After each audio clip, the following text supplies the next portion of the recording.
Hello, everyone. Welcome to the show. I didn't even know I was on. Ain't that some shit? Sitting up here eating some stuff. Welcome, welcome, welcome. If you guys can hear me, if you guys can hear me and see me, give me a one in the chat. Uh-oh.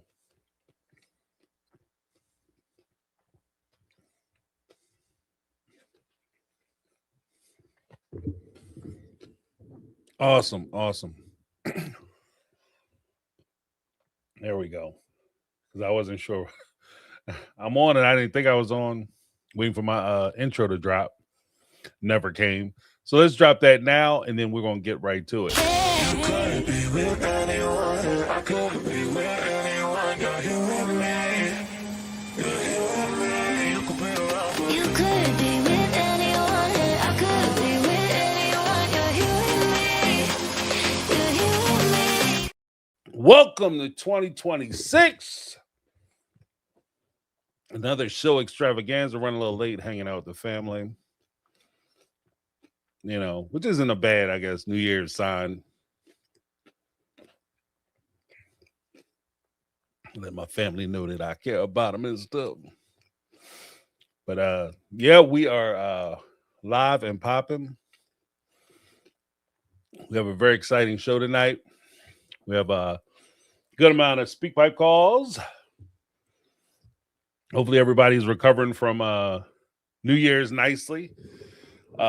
You know, for those who celebrate. Celebrations. You know, can't do it like we used to. That's I guess that's just what it is. But we had some I dropped a video today. And I forget which video I dropped today, actually. I've been dropping so many videos recently. That is actually kind of crazy. But I dropped a hot one today talking about hold on one second. Craziness. Like James seems off. Oh, TLC's part in the reputation laundering of Cody and Robin. Right? Because when push comes down to shove, this whole apology tour, this isn't something where you have the cast members just kind of leading the camera crew around and like, I don't know what they're about to do. He's gonna go crazy. Talk to Janelle and Christine. He's getting on a plane. Oh no, what is he doing? Oh, we don't know. Right? This is something that they talked about. This is something that's orchestrated. And in that video where I talk about reputation laundering, TLC's reputation laundering, the real purpose for Cody Brown's apology tour. When I was talking about that, like I get into like the silliness of it, how ridiculous it is that they're trying to do this apology tour and what it means. I'm going to later go into why the apology tour didn't work and why it won't work, especially if they plan on introducing the kids later on. Like, because there's rumors that like season 21 is going to be about him going back, talking to the kids and trying to apologize to the kids. And I'm saying, like, based on what I saw during this apology tour, that shit will not work. It's going not only is it going to be a dud, like this apology tour was a dud. That apology tour, in my opinion, would be insulting, especially if he carries the same energy into those apologies he carried into these apologies. It will not work. Now, in that video, I did address the whole Janelle situation and them kind of switching why TLC, like the steps TLC is making to try to launder Cody and Robin's reputations, try to confuse the issue, trying to create new narratives, trying to get everybody to stop talking. I even used like the medical procedures of triage, stabilize, then treat, as far as how they could be approaching this particular thing. Like you're going to triage, you try to figure out what the big issues are, the big what's causing the most pain. Then you centralize on stuff that doesn't really matter because you don't want to, introduce new pain, especially remind people of the bad things he did or tell new people, hey guys, he did these terrible things, but he's really sorry. So you just come up with some bullshit that can be easily excused, like, oh, I never loved you. I don't know. If you're in a relationship with somebody for 30 years and you guys break up and one person comes out and is like, I never loved your ass, no way. That's the equivalent of you trying to pick a girl up, driving down the street. You see a woman walking down the street, and you from the passenger side of your best friend's ride try to holler at her, little Scrubs action, and you say, "Oh, what's up, girl? What's up? Uh, uh, come here, little chickie. What up, baby?" And she turned around like, "Get the fuck out of, get the F out of here, whatever." And you turn around like, "Your ass ugly anyway. Your ugly ass, flat-footed, fake hair, wig hat having." Like, none of that matters because you did try to pick her up. You tried to scoop her. You were interested in her. And it's a dumb thing for you to say. And of course, you can go back and say, well, you know what? I'm sorry, but it really hurt my feelings when I was rejected. I'm sorry. We were together for 30 years. We broke up and it hurt my feelings. So I said some mean and nasty things. People who've been in relationships understand that sometimes when you break up, you might say mean and nasty shit you don't mean, or you might say mean and nasty shit you do mean. But either way, it's excusable because that's kind of what happens. So I think that's where they are. That's part of the triage portion of it. Then you get into the where you stabilize, and basically you're trying to stop the bleeding. So you have to stop the women from talking shit about you. That's what this apology tour is. And then, of course, the treatment. How do you treat it? You start using distraction techniques. When he says use you bombard with lies. Oh, Robin, the reason why she doesn't talk is because she's my quiet, shy wife. That's why she's not on the screen a lot, because she's shy. You start building it, you start backfilling excuses that you can use later on. I was upset because I cared so much about the relationships. That's why I was upset.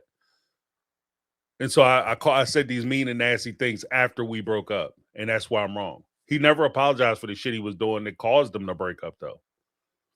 Then, of course, you get into the bigger distraction in any reality show, and this is something I talk about in the video. Any reality show, you need a villain.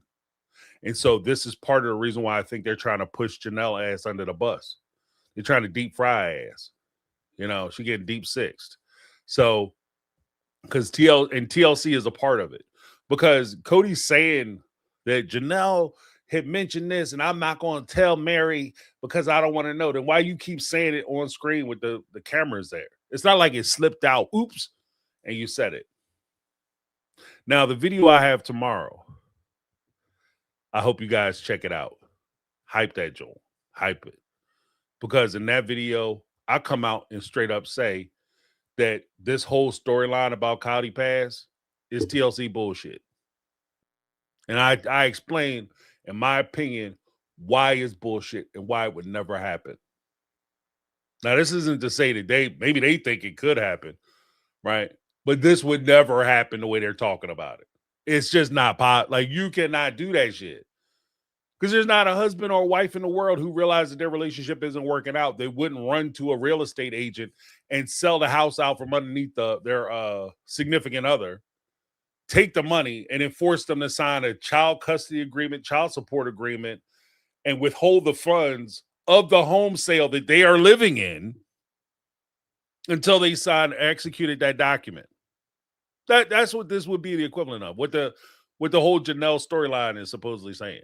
It's bullshit. And I'll go through that video tomorrow. It'll be dropping tomorrow at 10 a.m. Check it out. Because the whole thing is just ridiculous. I've known this for a while. Like, this is, when I first heard it, I was like, what? What? You can't do that. Yeah, I mean, you could do that. But if you did do that, they'd sue the shit. Like, Mary would sue the shit out of them. She would destroy, like, oh my goodness. Oh, 25%. Bro, you be lucky if you get out of there with your hairpiece attached. There's no way. Like, whoo, what she could do to you, especially, I get into it in the video. Check the video out tomorrow. Check the video out tomorrow.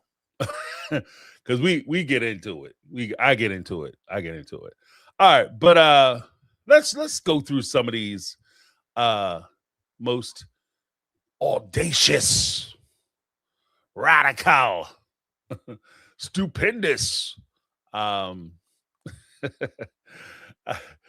phone calls. Let's check them out, y'all, because that's why we're here. First one, we have an anonymous phone call, which is cool. If you guys ever want to call up and you don't want to leave your name, that's fine, because I will play your stuff. Or if you don't want to have your message on SpeakPipe or on live, just, I don't want you to play this, but here's my question, and I will give your question and I will respond to it. So that's how we roll here. All right, but let's go with the first caller. On your show from Sunday, you talked about how Janelle wanted to screw Mary over. Mary wouldn't get screwed over because Janelle told her to get a lawyer, and Mary and Janelle signed the paperwork at the same time. Robin is the only one who didn't sign. She signed later in March. On your show from Sunday. Okay. So on my show on Sunday, I said that if this did happen, just because Janelle, like, I want to kind of cut through a precept. Just because Janelle went to Mary and asked her to get a lawyer, it doesn't necessarily mean that Janelle is through and through on Mary's side. When Janelle went and spoke to Mary about getting a lawyer, she did so because Cody was not returning her phone calls. She needed to sell County Pass so she could get her money out, because she was trying to invest in properties with her daughter, Madison, and Madison's husband. She needed the money.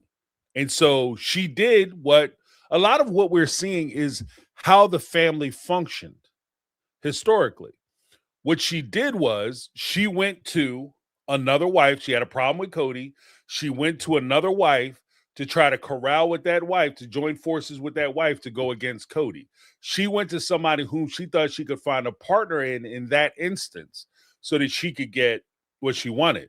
And she suggested he get an attorney because Janelle, God love her, is not confrontational. So she kind of called a attack dog. She went down to get the attack dog and married. It is what it is. But then when they're talking about selling a property and him having a seller and all this, if Mary signed the documents for the final transfer of ownership and all that, that's not necessarily her. That's absolutely not her signing off on a agreement to sale documents. So I'm not sure which document you're referring to. And if Cody went behind her back and they did an agreement of sale and Cody went behind her back, what he's talking about is if Mary's trying to hold it up because she won't sign the documents, then it gives strength to what I was saying in my video tomorrow. It gives strength to what I was saying in my video tomorrow. Like if he's telling Janelle she won't sign the documents and I won't sell the property until she signs the documents, and Janelle went back to him, was like, well, sell the property and just hold the money. That's collusion between the two of them. And I'm not 100% sure. And the problem that I have in this entire thing is that I'm not 100% sure, and I'm not willing to just say out of pocket simply because I like Janelle or I like Christine or I like this one or that one, that they absolutely would not do that. So that's where I'm at. Like, I'm just saying, like, I'm keeping my powder dry, especially until Janelle has an opportunity to respond, reply, or address any of these issues. Now, if she signed, here's the thing too, because if Cody was saying that he wouldn't sell the property or give her cut unless she signed a NDA, then it does make sense to me, regardless of whether Janelle told Mary to get a lawyer, because at that point, Janelle had a lawyer. And Janelle, if she doesn't respond to these allegations, or she doesn't want to talk about them, or she doesn't want to talk bad about them, then she very well could have signed an NDA with an attorney present, having an attorney. Probably it's against that attorney's, advice. I don't know. I don't know what attorney be like, yeah, go ahead and sign an NDA. The NDA has nothing to do with nothing. So if she did that, then why wouldn't I think that she wouldn't encourage Mary to do it? and be angry at Mary for not doing it. That's kind of where I'm at. So, I mean, we'll see. We'll see. And that's why I say, like, with some of this stuff, we got to be careful because we can't walk on both sides of the street at the same time. I mean, I appreciate the fact that you called in and you know, you either sought clarification or you made your point. I take your point. I take your point. But I just wanted to add that little part to it. But thank you so much for the call in. Awesome. Next up, we got D. Hey, James, this is Dee. I am compelled to call in, and I'm so thankful that you have this because these two garbage, and I mean garbage people, I would love to use a whole lot of profanity, but I won't dignify them with that. These garbage people, Cody and Robin, having the platform to get on this show and act as if they have any understanding, number one, of God, number two, that he favors them, and number three, that what they are doing is correct. This man and the way that he spoke to David, the way that he spoke to Christine, he is a delusional idiot. And Robin talking about how she fell in love with Cody, it's just disgusting. Oh, I'm so mad at TLC for even allowing them this platform. It's uh, oh, it is just disgusting. And I hope that they have more commentary like what they gave Christine the opportunity to have, because all of this should have just been, nope, you're a lying SOB and I'm done.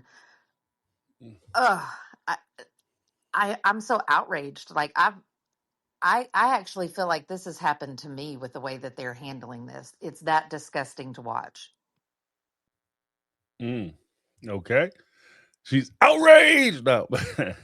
See, to a point, I agree with D. I think that that TLC has, I guess part of the in fairness to TLC, as part of the reality show production team, you usually go for extreme personalities for reality shows because normal people would make for horrible reality shows.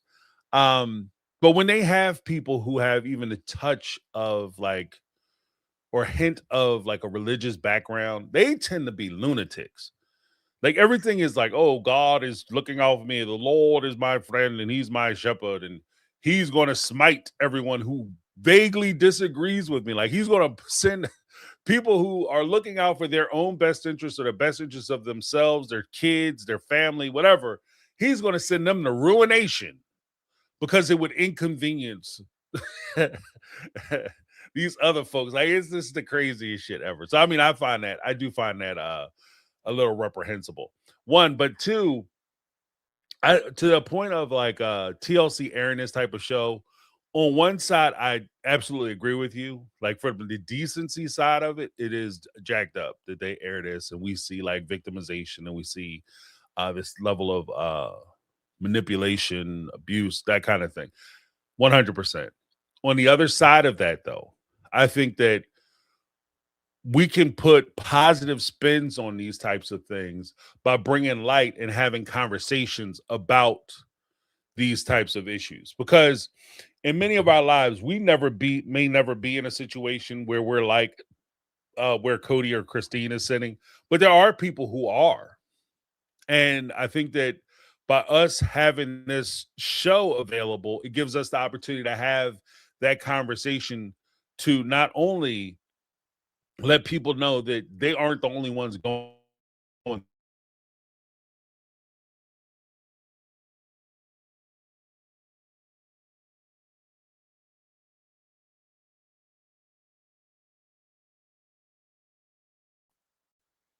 Okay, that was weird as shit. All right. They're outraged, their feelings of neglect. I think those these types of shows help to validate, especially when you have audience responses like this shit is ridiculous. You have that response, that guttural response that shows that they aren't crazy. That they not only are they not alone and this is actually happening to them, but they aren't crazy for being offended that this is happening to them. That you don't have to be quiet and keep sweet. You don't have to accept this situation because it's unacceptable. So, I mean, from that respect, and like I said, I'm thankful to the community that we have that kind of space where we call a lot of the dumb shit out. So that it gives people that offshoot of, okay, we see this on TV, we see this on the screen, and people are saying for the most part, almost as a chorus, saying like, this is nuts. So from that respect, I think that there could be a net positive. But again, I see what you're saying as far as decency. But D had another comment. Hey, James, it's D again. And I just wanted to bring one other thing up because um, if he's a narcissist or whatever he is, whatever label sounds right to put on him, just an egotistical ass, whatever. Um, I think there really should be a discussion in society about people going to therapy long enough to get enough vocabulary so that they can then take that vocabulary and weaponize it against others. Him sitting there talking about triangulation, he has a hard boundary, all this crap that he's saying, he's using these things to project himself as if he is an educated, in tune with himself type of person. And it's blatantly apparent to everyone else, and it's just, again, it's just disgusting that TLC is not allowing for this to be, for him to be held to his feet to be held to the fire. I, I get that it's TV, but man, this seems so disgusting. Okay, fair play. I've said that for a long time. That, like the whole notion of because pop psychology is nothing new. Like before, people use now people use terms like narcissist and things of that nature. Before it was schizophrenic, like that was a big thing. He's a schizo and all those kind of categorizations. But when you look at it, the DSM-5 is to characterize or classify mental disorders, so that they can be classified, so that you can go about the process of trying to figure out how to treat them, right? And when you use the treatment terms, or you use disorders or these categories, it doesn't necessarily mean, and this is the part that I think D is specifically referring to, and this is how I felt about it for years. Hopefully I'm not misstating her or miscategorizing what she's saying, characterizing what she's saying. What I felt for years is they will use terms, phrases to not only try to sound intelligent, but to sound authoritative. And they're using these terms because they want to sound authoritative. They want to sound like they know what they're talking about. And more to the point, they want to try to come off as though they're actually feeling the things that they're talking about. With most of these people, they're not feeling that shit. It doesn't, these are just magic words that they're saying. Triangulation. Oh, I feel like that's displacement. I feel like the anger is displaced. I feel like you're a narcissist. I feel like I'm being gaslit. I feel like, and they say these phrases, these terms, these categories, and not because they actually care about it or feel it, or, they're trying to figure out how they can better communicate so that they can come to some resolution. That's not the purpose of it. What it is they're trying to find the magic word or order of words so that they can get an advantage. It's about the advantage. It's not about understanding. It's not about trying to communicate. It's not about you guys bridge building. It's about none of that shit. It's about them trying to figure out how to win an argument. That's all it is. And when Cody started talking about triangulation and I'm going to draw a hard boundary, the reason why he's drawing boundaries isn't because he feels uncomfortable talking about those things, but he feels like if he discusses those things, he's going to lose the conversation. Let me say that one more again. If he discusses the things that he's setting as boundaries, he's going to lose the conversation, because the whole point of the conversation, the goal of the conversation is to make him look good, to make him look better, to make him look like he's an understanding, kind, caring man who has just been mischaracterized because he's unfortunate enough to have these relationships which have fallen apart. So if he comes out and they say, well, the reason why we're pissed off is because you abandoned us. You abandoned your kids. You've neglected us. You've stolen money from us, right? Allegedly. That's why we're pissed off. Well, what about me saying I didn't love you? I didn't really give a shit about that because I had already left by the time you came out and said you didn't love me. I didn't love your ass either. That's why I left. That's how I felt. But that's not why I was mad. And so when he talks about he wants to talk about a hard boundary, that's because he doesn't want to talk about anything which is not acceptable. The whole thing of I didn't love you is the stupidest argument, stupidest point ever. Maybe that shit hurt Janelle's feelings. Maybe she felt a certain kind of way about that. But that should be the last thing you apologize for. Oh, yeah, let me apologize for how I treated our sons. Let me apologize for saying that I wanted you to kick our sons out of the house during COVID when Big G's was trying to get money together for school or to buy a house. And then he later deleted himself, and I feel like I could have potentially caused some of those traumas. Whether you did or you didn't, that would be a natural response. I want to apologize for that. I want to apologize because I wasn't coming around. I want to apologize because I took my anger out and frustration out that I had with you on our daughter, Savannah. Because when I got pissed at you and we had that big argument, I didn't come back and scoop Savannah and let Savannah know that she was special and this wasn't going to affect our relationship. Instead, like the coward that Cody is, he left Janelle to sit there and pick up the pieces from the mess that he created. Apologize for that shit.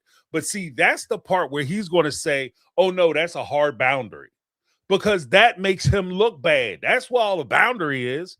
And to Dee's point, it's not about him trying to come up with these words and phrases so that they can safely engage in these conversations, because that would, in a therapy session, that's where you would start talking about boundaries. Boundaries and how you can deal with relationships are a little bit different. When you're talking about boundaries in a therapy session, you're talking about things that you don't feel comfortable or safe discussing in that particular environment. So you're creating that boundary, that wall, so that you can safely have some conversation about some other things, but you don't necessarily feel threatened by having those other conversations. That's not what was happening there, though. And if you think I'm wrong, call in or call the Tuesday show, send a text message or speak pipe or comment down below. But that's how I feel about the whole thing. But thank you so much, D, for that opinion. Next up, we have another call from Anonymous. Hey, James. So I'm interested to see how you feel about the timeline of his apology tour. Everything is going smooth tonight. Talks to Janelle, Welcome to the new year. He thought that the weather would be colder, which makes me question, had Coyote Pass been sold yet? Then we go to Christine. We see that it's more... I don't think it's warmer spring. I mean, it is Vegas, but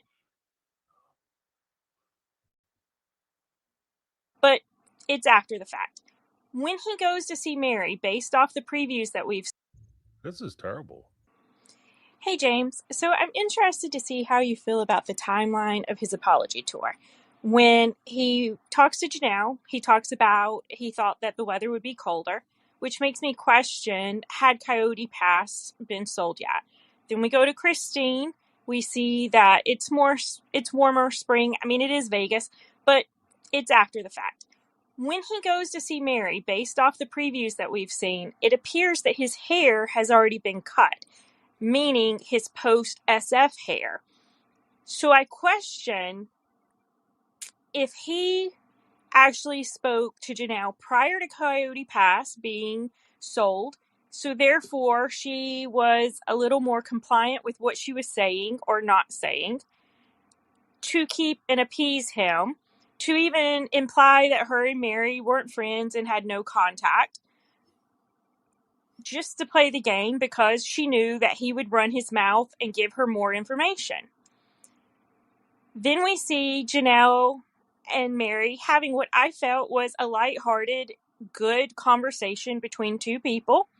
So it seems like there was no issues between them, but I could absolutely be wrong. So is it possible they were in cahoots the whole time and playing a game to get Cody to open up? Yeah. I that is a very positive way to view this situation.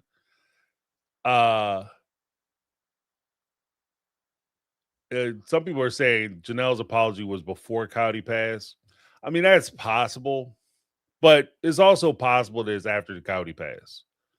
Because if Janelle got her 25%. So there's no reason why Janelle would go to her apology tour leg being offended. If anything, she might be more concerned about meeting with Cody and doing the apology tour before the Cowdy Pass meeting, if that makes sense. Because Janelle has a lot of hard feelings towards Robin that aren't like the feeling that Janelle has towards Robin has never been demonstrated on the show. Why she's so currently angry with Robin. It's never been talked about or demonstrated on the show to this point. And if there is quiet as it's kept, if Cowdy Pass, in order to get that done, Janelle signed off on the settlement agreement as far as finances and what was due and owed. They did Cowdy Pass, and she signed an NDA. The tricky thing about NDAs, guys, and this is, this, like I said, this is something I kind of talked about in my video tomorrow. The tricky thing about NDAs, and this is where Janelle might have screwed herself, is that if you sign an NDA, like I hire somebody to come work for My Take on Reality, and I have that person sign an NDA. NDAs aren't by nature reciprocal, which means a couple things can happen with NDAs. You can sign an NDA and you could come out and tell people that it's not inherent that you can't tell people, yeah, I signed an NDA. But there are portions of the NDA that you can put in that says you can't even discuss that you signed an NDA. And discussion of an NDA would be violations of the NDA. You could be punished for that. NDAs in themselves are not reciprocal. Just because if you work for me and you sign an NDA saying that you won't discuss the inner workings of My Take on Reality, that doesn't mean I can't talk shit about you. It just means that you can't talk shit about me. You can't respond. You can't reply. You can't defend yourself. There's a lot of problems with that. And so if Janelle did all these things, she's not going to go to the apology tour and fire off on Cody. Because part of the problem is she can't. So, I mean, that's just kind of where I'm at. We'll see. Yeah. Because YouTube is my time machine to say, right, I'm sure no NDA was prepared for Cody to sign. I don't think Cody would sign an NDA. Because the NDA, the structure, and this is part of what bothers me with the whole thing. Because technically, I'll be honest with you. I have signed several NDAs. I've signed several NDAs for projects and employment that I've had. I've signed several NDAs. And I didn't feel when I signed those NDAs, I never felt like, oh shit, they trying to get me, yo. Like it was usually tied to the fact that the project that I was working on was sensitive information or a product of intellectual property, like there were intellectual property issues, things of that nature. Or I was assigned to like if I was involved with a project and they didn't want people to know, like when I did because I did some acting or whatever. And if I did a movie or a television show, they would have you sign NDAs. Like I've done I did an audition. I was this close to being in The Greatest Showman with with Hugh Jackman. Not Hugh Jackman. What is his name? Wolverine. Huh.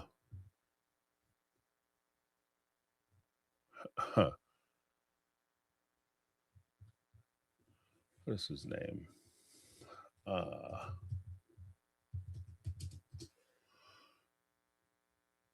Because there was I can't. Well, yeah, Hugh Jackman.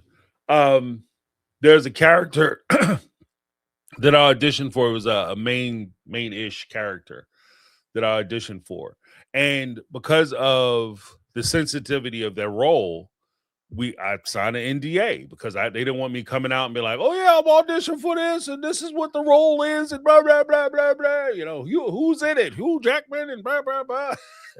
Zendaya. They didn't want you talking about it, so you sign NDAs, right? But when I signed those NDAs, for those projects, or even in my corporate life, for those projects, I was never in a situation where I was like, I had a concern that Hugh Jackman was going to come out and say, F James, F James from My Take on Reality. You know what I mean?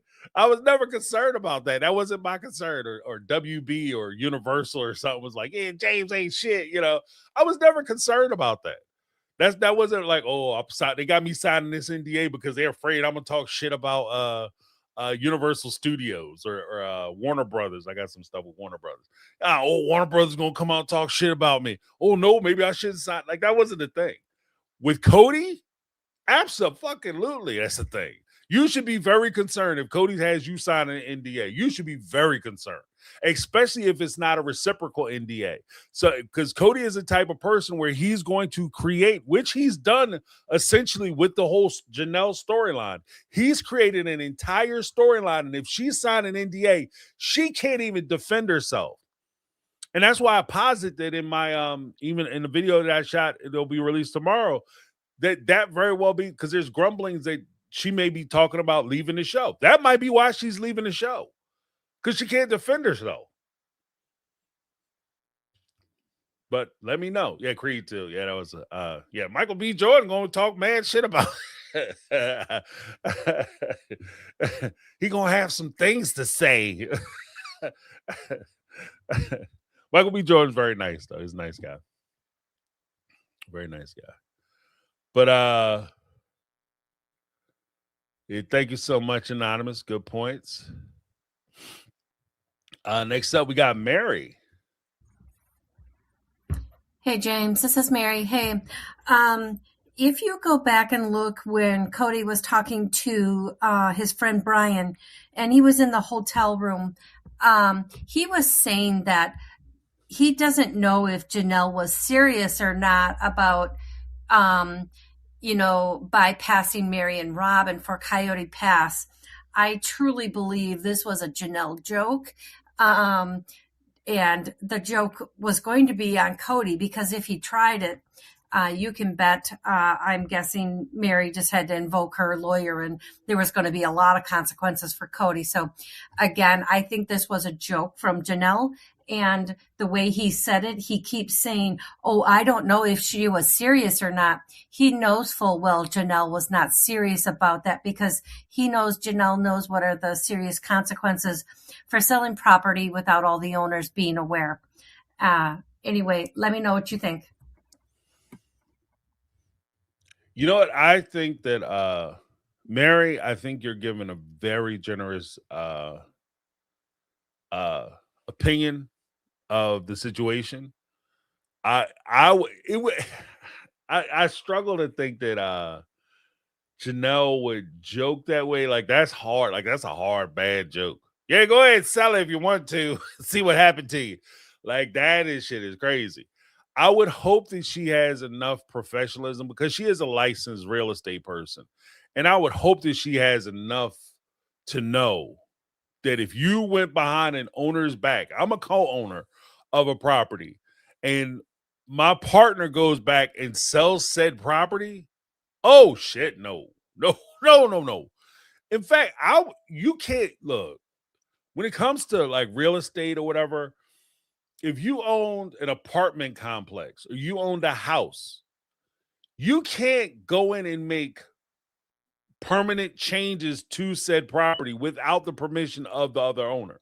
Like even if it's improvements, you can't go in and say, "Oh, okay, I have a property with this person who is an investor." Like, let's just say investors, because really, legally, we watched the show, but legally, Janelle, Mary, and Cody don't have any real relationships with each other. There's no legally binding relationship that they have with each other, other than they've all invested in this property. So think of it this way. Cody going back and selling out from under Mary would be the same thing as if I, James, from My Take on Reality, had put my dollar, my dime into a property with Cody Brown. He decided he was going to sell it, and he decided to sell it without my permission. That enough said. Like that's what we're talking about. Now, in their faith, in their belief system, they grew up in that family where they did decide things by like democratic process, where if you get 2 or 3 wives or 2 or 3 people to agree with you, then they could override somebody else, and you could do whatever you wanted to do that way.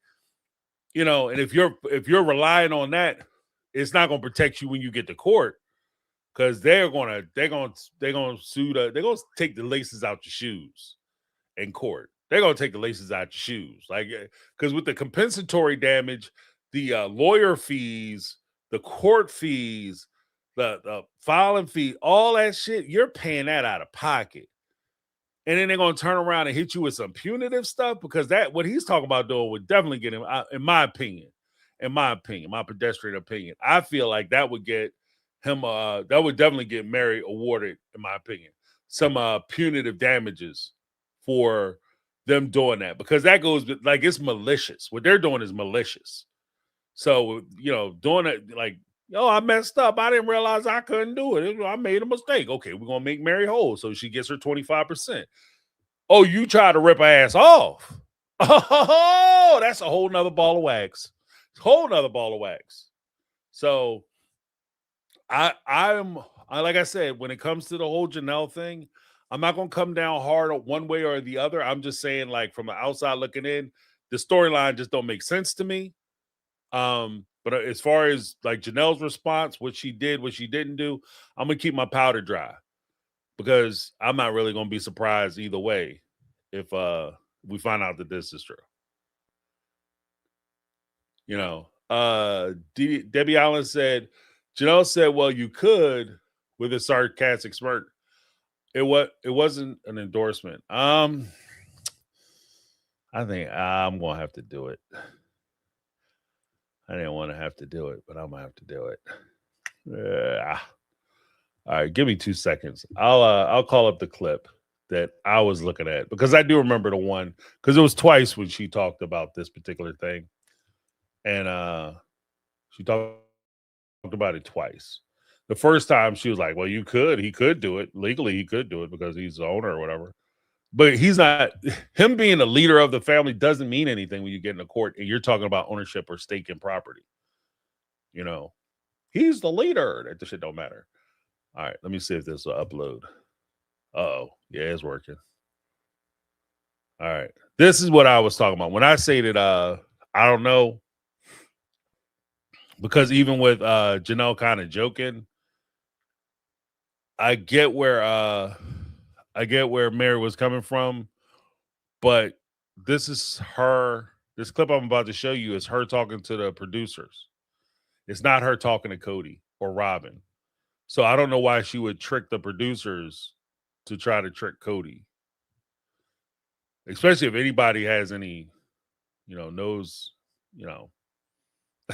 anything about real estate. You selling property outside the owner without the owner's permission? Holy moly. Let's go to the next thing while this loads up. Let's go to the next message from Mary.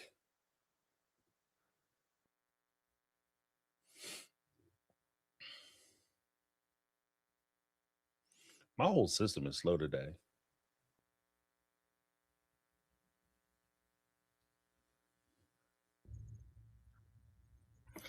Hey, James, this is Mary again. Hey, I just wanted to talk about Am I frozen? Christine started healing.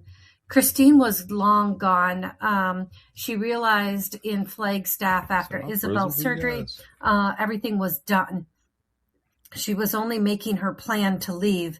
So packing the boxes was Nothing is playing. a symbolic gesture that she was done with him.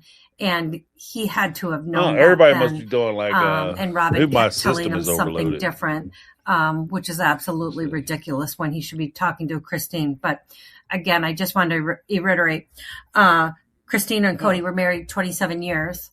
If he spent 1/3 of his time with Christine, that means he was basically with Christine for 9 years out of those 27, if he actually split his time fairly. The last 10 years, he was with Robin, so he doesn't know anything about Christine. He barely spent any time with her, and just enough time to have her pregnant and then leave again is my guess. But I don't think Christine was fully herself around him, since everything had to be perfect. That's not a safe space for her. But anyway, let me know what you think.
Ah, fucking motherfucker.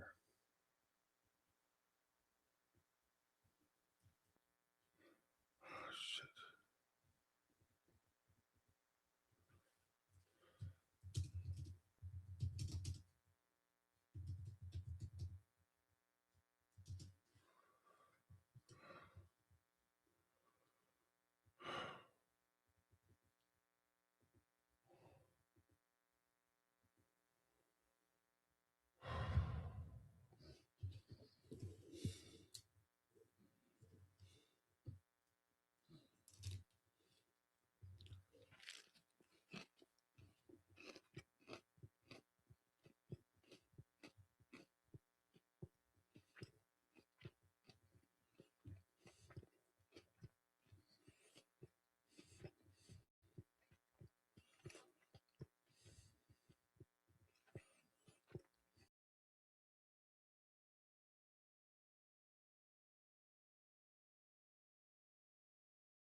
All right, can you guys hear me and see me? Can you see me?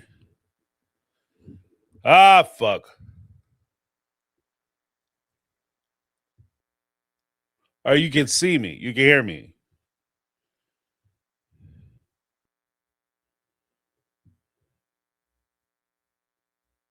All right. You can hear it. Cool. All right, we're gonna have to do it like a radio show, guys. Son of a bitch. Hold on 1 second. Let me see if I can do something.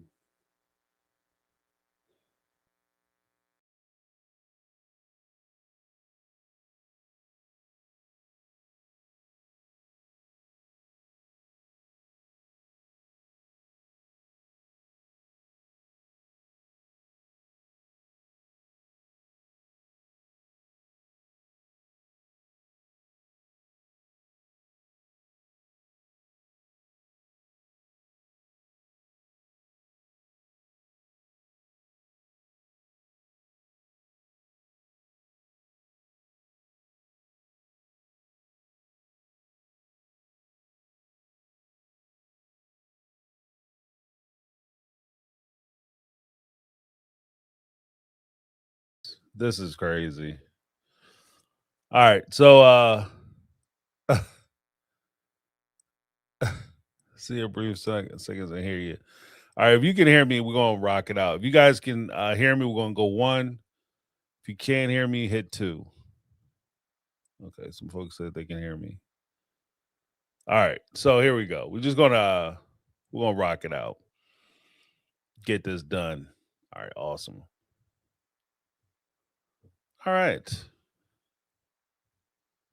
Welcome to the new year. All right, let's go to Mary part 2. Hey, James, this is Mary again. Hey, I just wanted to talk about Christine started healing. Christine was long gone. She realized in Flagstaff after Isabel's surgery, everything was done. She was only making her plan to leave. So packing the boxes was a symbolic gesture that she was done with him. And he had to have known that then. And Robin kept telling him something different, which is absolutely ridiculous when he should be talking to Christine. But again, I just wanted to reiterate, Christine and Cody were married 27 years. If he spent 1/3 of his time with Christine, that means he was basically with Christine for 9 years out of those 27, if he actually split his time fairly. The last 10 years, he was with Robin, so he doesn't know anything about Christine. He barely spent any time with her, and just enough time to have her pregnant and then leave again is my guess. But I don't think Christine was fully herself around him, since everything had to be perfect. That's not a safe space for her. But anyway, let me know what you think. I think it's fair to say that Christine realized there wasn't a safe space around him. I think it took a little while for her to get to that point. But otherwise, I mean, I don't think there was anything fair about the split. I don't think there was anything fair about the way they conducted their family. It's just not how the family worked. And they just kind of accepted it. So, I mean, I see where you're coming from. Like, by if you look at the way the thing should be, I agree. The way they conducted it, it kind of goes against that. But thanks for the call. We'll go to Mary 3. Hey, James, last one. This is going to be my montage, but Merry Christmas to all my friends in this group. I absolutely love it. Thank you. Anyway, my montage. Sorry, going after Aurora right now. A man's not a financial plan. Aurora benefited from the thievery of Cody and Robin, stealing from the family funds. What is she doing? What job has she ever had? Yes, a man is her financial plan. It's the only plan she has, since she hasn't left the home. She hasn't worked outside the home. And yeah, this is absolutely ridiculous. Again, Robin's cookies, apparently Google says they're not very good. So pumpkin chocolate chips, something like that, sounds pretty crappy. Anyway, and lastly, Cody was alone with David on that racetrack while Christine was driving. I don't know how long she was driving. Let's just say 15, 20 minutes. Cody not able to say one word to David about anything, not challenging him. And the only time Cody's doing that is when he can bully a woman, and perfectly shows that Cody cannot handle any man in his presence, and he's not going to say anything to him.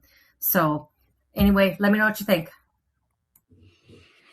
Well, the only thing I would say is that what it kind of demonstrated to me was that Cody just doesn't respect anybody. He doesn't respect David's opinions. He doesn't respect his thoughts. He cut David off too. And so I don't think he's afraid of David. I just think he just doesn't respect him. And that is something that David, I don't want to be an asshole about this, but, in certain situations, scenarios, and social constructs, that type of behavior would demand what's called a hard reset. Okay. You would have to let him know, like let Cody know under no uncertain terms that things are different. Like, we need a hard reset. We're gonna have to start all over, because however you used to treat Christine, however you used to treat people that she dealt with, her friends, family, etc., that shit is no longer going to fly. So we have to reset how we deal with each other.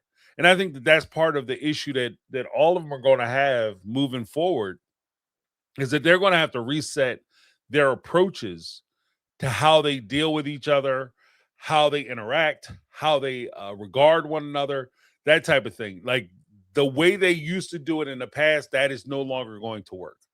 So with that being said, yeah, hard reset. And sometimes that's just a matter of you having some tense, tough, terse words with somebody. Sometimes you gotta, kabong them. I don't know. Like, it's you gotta, like, it's gotta be a thing where you are able to establish with them that they can't, and that's the part of the boundary. You can't talk to me this way. You can't treat me this way. You can't call me down here and bark at me for 2 hours about all the things you want and what you feel like and what you think and everything else, and think you're just going to hop in your car, your little convertible, and drive off, and everything's going to be copacetic. We're not doing that. That's not our relationship. And I think that those are some of the boundaries that David's going to have to start to reset. How Cody used to treat the women in his life is how we used to treat them, but it's up to them to change how he treats them moving forward. And whether that's by not dealing with them, or if you deal with them, you let them know that things are different, but it's on them. Like, they have to establish that, because even like in some regards, even relying on David is her husband. He's her, looking out for her, etc. But when push comes down to shove, Christine's going to have to develop that boundary for herself. She's going to have to be the one to say, look, you're not going to pick on me, because it's like a bully situation. If I find out my son is getting bullied at school, yeah, I could go to school and try to stop it. And if I see it, I say, hey, leave my son alone, blah, blah, blah, I'll beat you up, blah, blah, blah. But in order for it to stick and stay, he has to stop something. He has to stop it. He has to be the one to fix it or settle it, for it to be permanent. Because otherwise, the only thing that's going to happen is they just won't bully him when I'm around.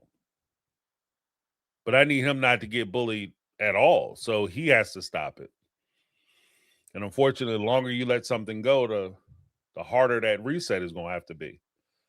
Because because at that point, it's the thing that I had said before many, many moons ago. How Cody treats them, he's been treating them that way for so long.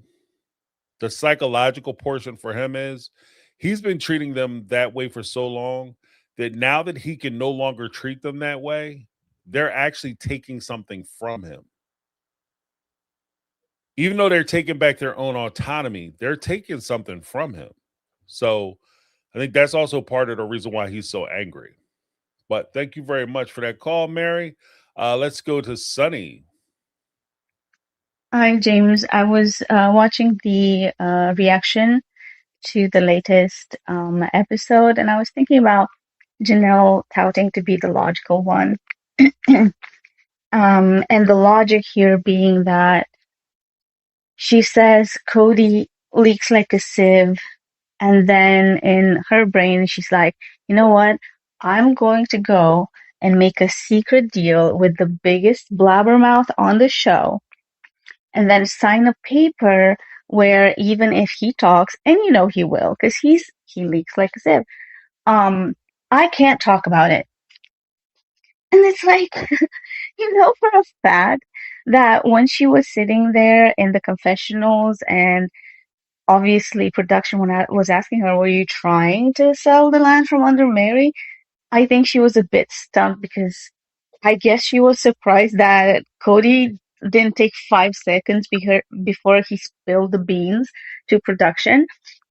And then she had to be like, oh, he could sell the land, like he could, trying to not implicate herself, not implicate Cody too much, and probably still sticking to the NDA.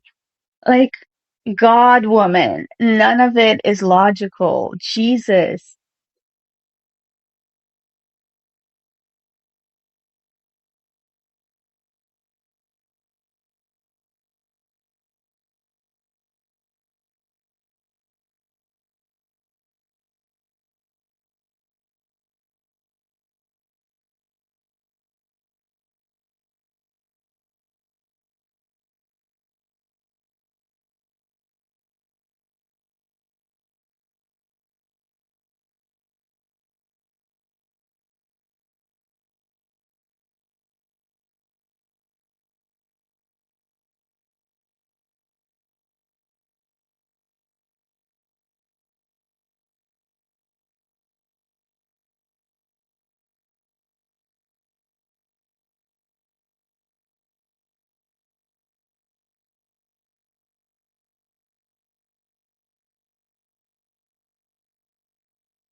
I was waiting on Mary. She kept saying that she was going to get the paperwork done and the time was ticking. And I'm like, I'm getting stressed out about it. We could have forced the sale on the piece that Mary's on. Like, I mean, he could have forced the sale on everything. So, yeah.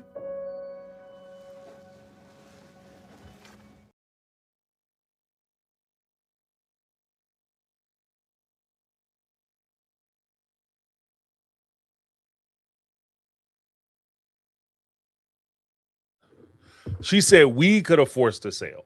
We could have forced the sale. Not he, Cody by himself, all alone.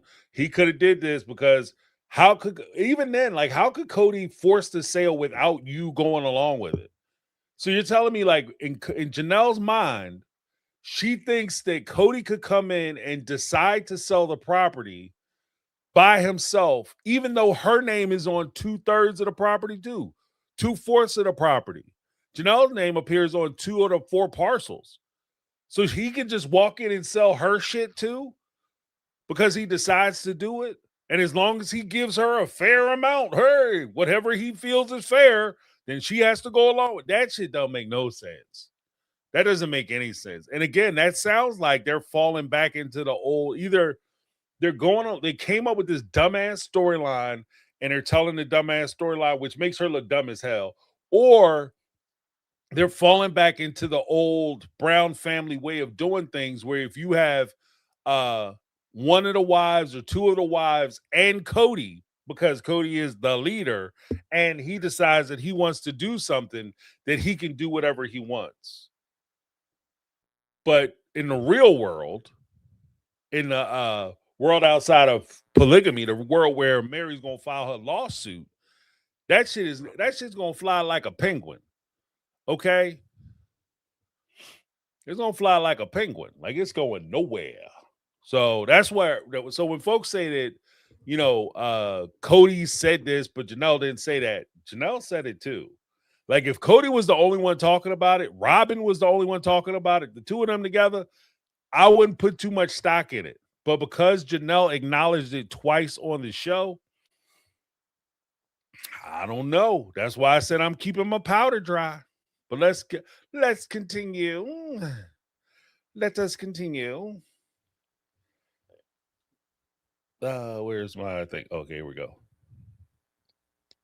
Hi, James. I have a theory about Mary's attitude to Cody on the last episode, and I think it's down to three things.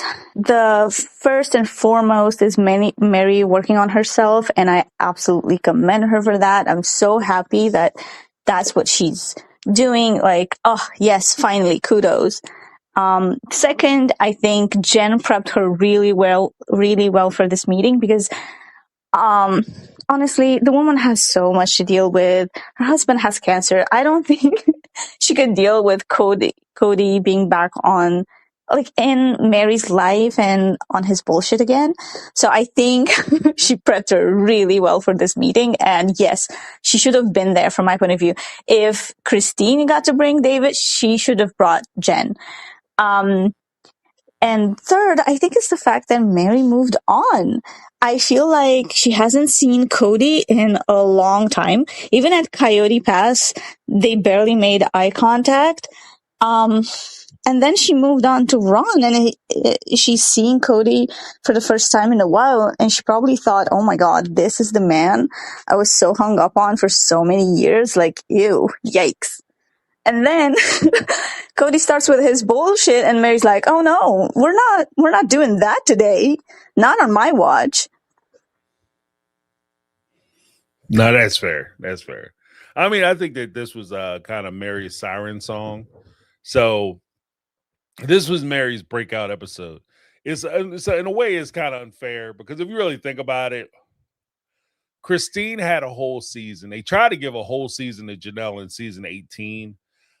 Season 19 was kind of just basically that was Garrison's season. Season 20 potentially could have been Mary's season, but it doesn't seem like they're trying to give her a whole lot of traction. It doesn't seem like they're trying to give her a whole lot of play. So let me make sure my mic is still going. But yeah, I mean, that's a shame. It's a shame. But let's go to Sunny Bunny 3. So I was watching your reaction to episode 14, and a thought went through my mind. I feel like Janelle went systematically after Mary's entire family. Like, she screwed her brother, she screwed her husband, and this season she even tried to screw Mary on the Coyote Pass deal. My goodness, Jen, watch your back, girl, because Janelle might be coming for you. It looks like I disappeared on the one thing. Can you guys hear me and see me? So I'll keep going.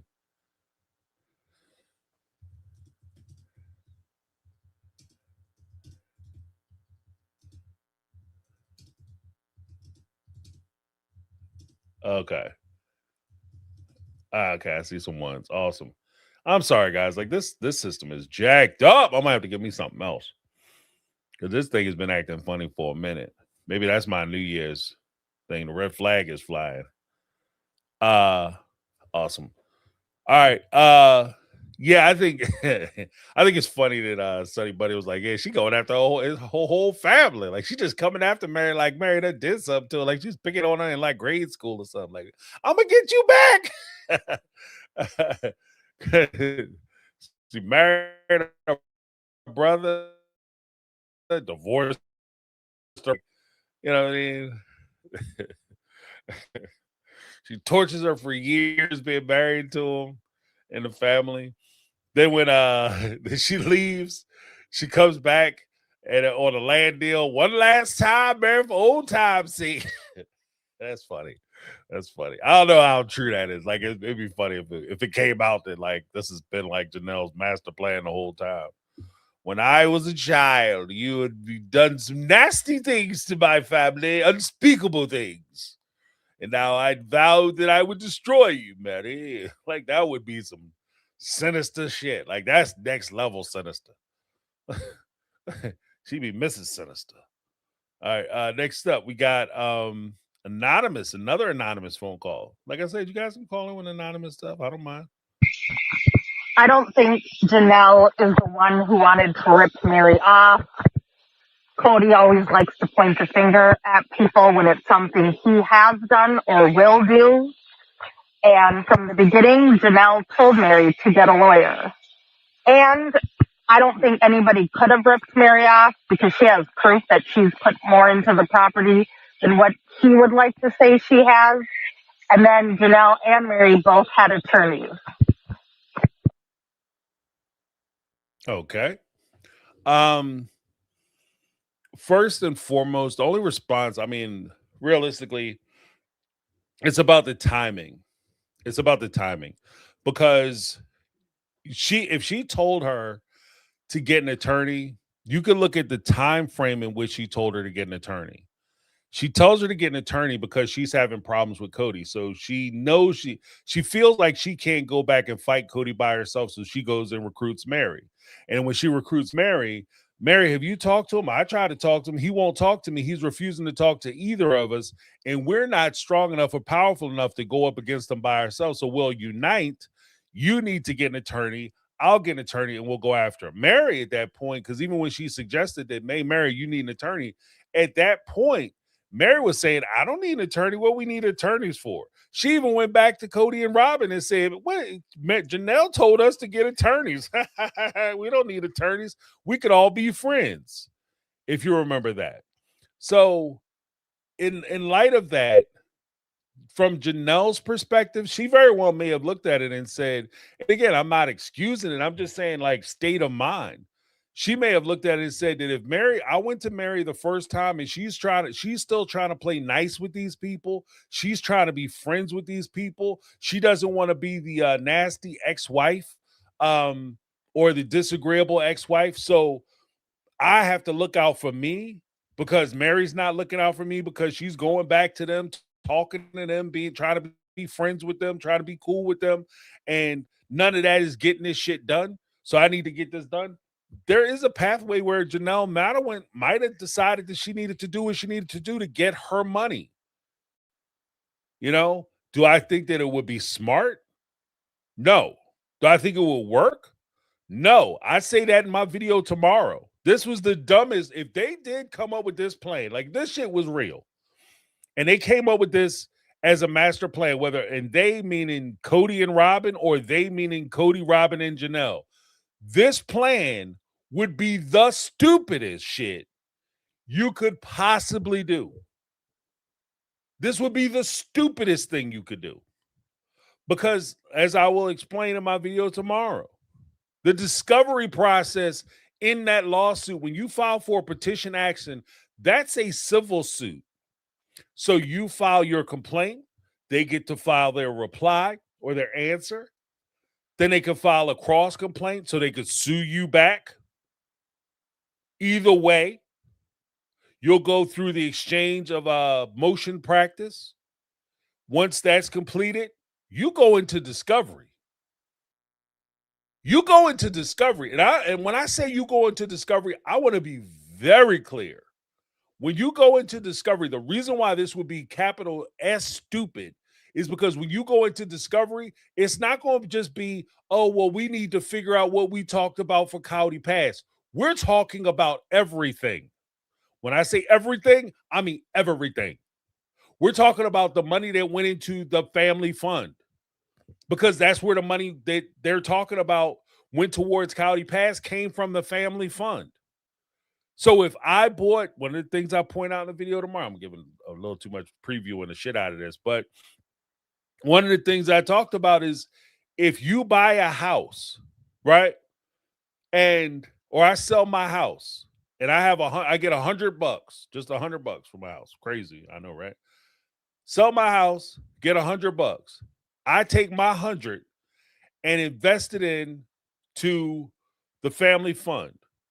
Cody and Robin take the money from the family fund and buy themselves a house. Then when Robin sells her house, the proceeds from her house, the 100 she gets for her house, instead of her saying, okay, you know what? I'm going to use the proceeds from me selling my house to buy this new McMansion house. No, I use the family fund to buy the McMansion house. And then I use the proceeds from the sale of the Las Vegas home to buy shares in the County Pass property. That is crazy. Like that, it creates all kinds of problems. When you put it that way, that creates all kinds of problems. That becomes basically a legal shell game. You are playing a shell game because you're taking my 100, and instead of you putting my 100 on the land that will have my name on it, you're taking my 100 and buying yourself your personal property. You're taking your money, and instead of using that to buy your personal property, you're taking your money to buy the shares in the shared land so that you have a majority stake in that. You do not want to, like, if any of that shit is even remotely true, because I can't prove it because I don't have access. I don't have access to their books. I don't know what their books look like. This is just me hypothetical. If any of that shit is true, the last thing they want to do is go to discovery. Because that's what it would have to happen. In order for you to get a partition order, you would have to go through a legal civil procedure, which would include discovery. They don't want to go through discovery. And I'm sure that their attorneys, aside from the fact that an attorney, you're paying me my full ride. So every time I look at a court, think of your case, talk about your case, talk to you on the phone, talk to your wife on the phone, talk to my girlfriend about it, talk to my wife about it, because the lawyers be kind of weird. Talk to the secretary or the paralegal. Everybody getting paid off of your dime. By the time we get done, your little 25% from this partition order might get whittled down to like 15%. And the rest of it you paying to an attorney. And that's if you get the full 25%. Because they might figure like the judge could look at this and order that you did some hokey ass shit with the family fund money. So no, they do not want to go to court on this. That's why Cody was like, okay, well, fine, you don't have to sign shit. Because I'm sure that's what I'd be willing to bet. I'm not sure, but I'd be willing to bet the full dollar, my full amount as far as my betting limit, that the lawyer would tell him, like, if we go to court, I'm going to get paid. I'm going to get paid. But I suggest you go and have a conversation with her. Not to mention, depending on the backlog of the civil cases in Arizona, I'm not sure what it is. I know in my state, where I would go, it could take you years to wind your way through this type of hearing. You got mediations. In most cases, you do a mediation. That doesn't work. You go to like your court of common pleas. That doesn't work. The appeal process, like you could spend so much money trying to, rip somebody off. It would be insane. This shit doesn't make any sense. It doesn't make any sense.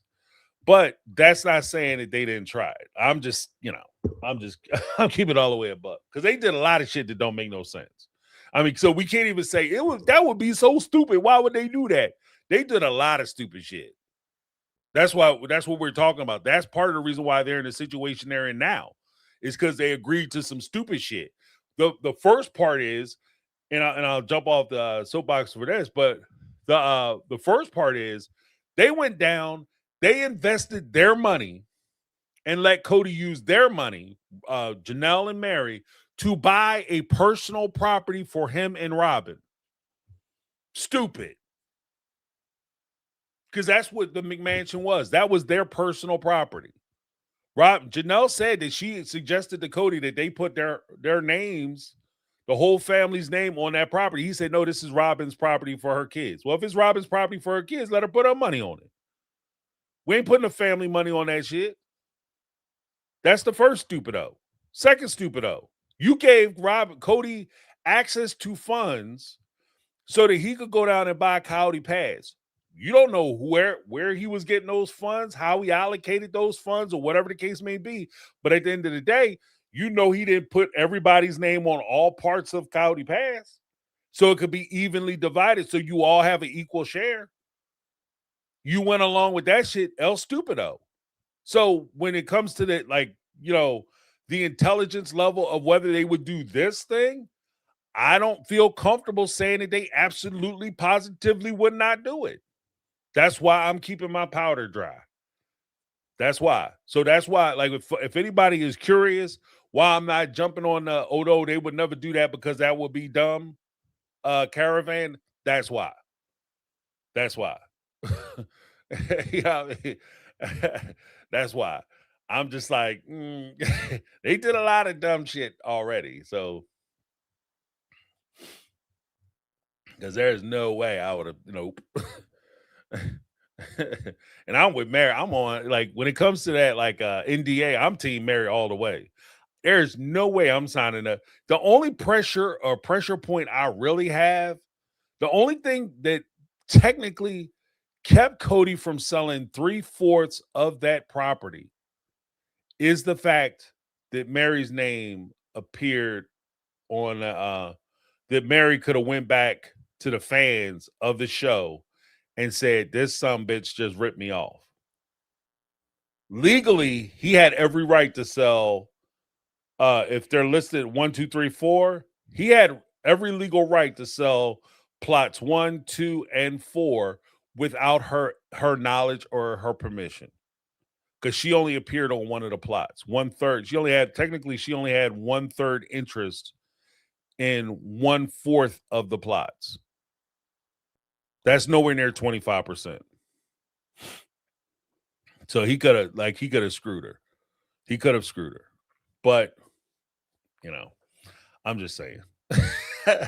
I get it. People want to give the, like, I understand folks want to give the best thing to Mary, give the best side to Janelle. I get it. I'm just keeping my powder dry. I want them to come out and say what it is. And you know they're going to talk about it during the tell-all, so we shall see. And let's also be very clear. Cody is getting kind of a new attitude when it comes to Mary. Those other women, they could get it. So Janelle might be in for a rough ride at the tell-all. Janelle might be in for a rough ride at the tell-all. Just keeping all the way up. Next up, we got Andrea. But thank you so much for calling in anonymous. And again, I don't mind if people disagree with me.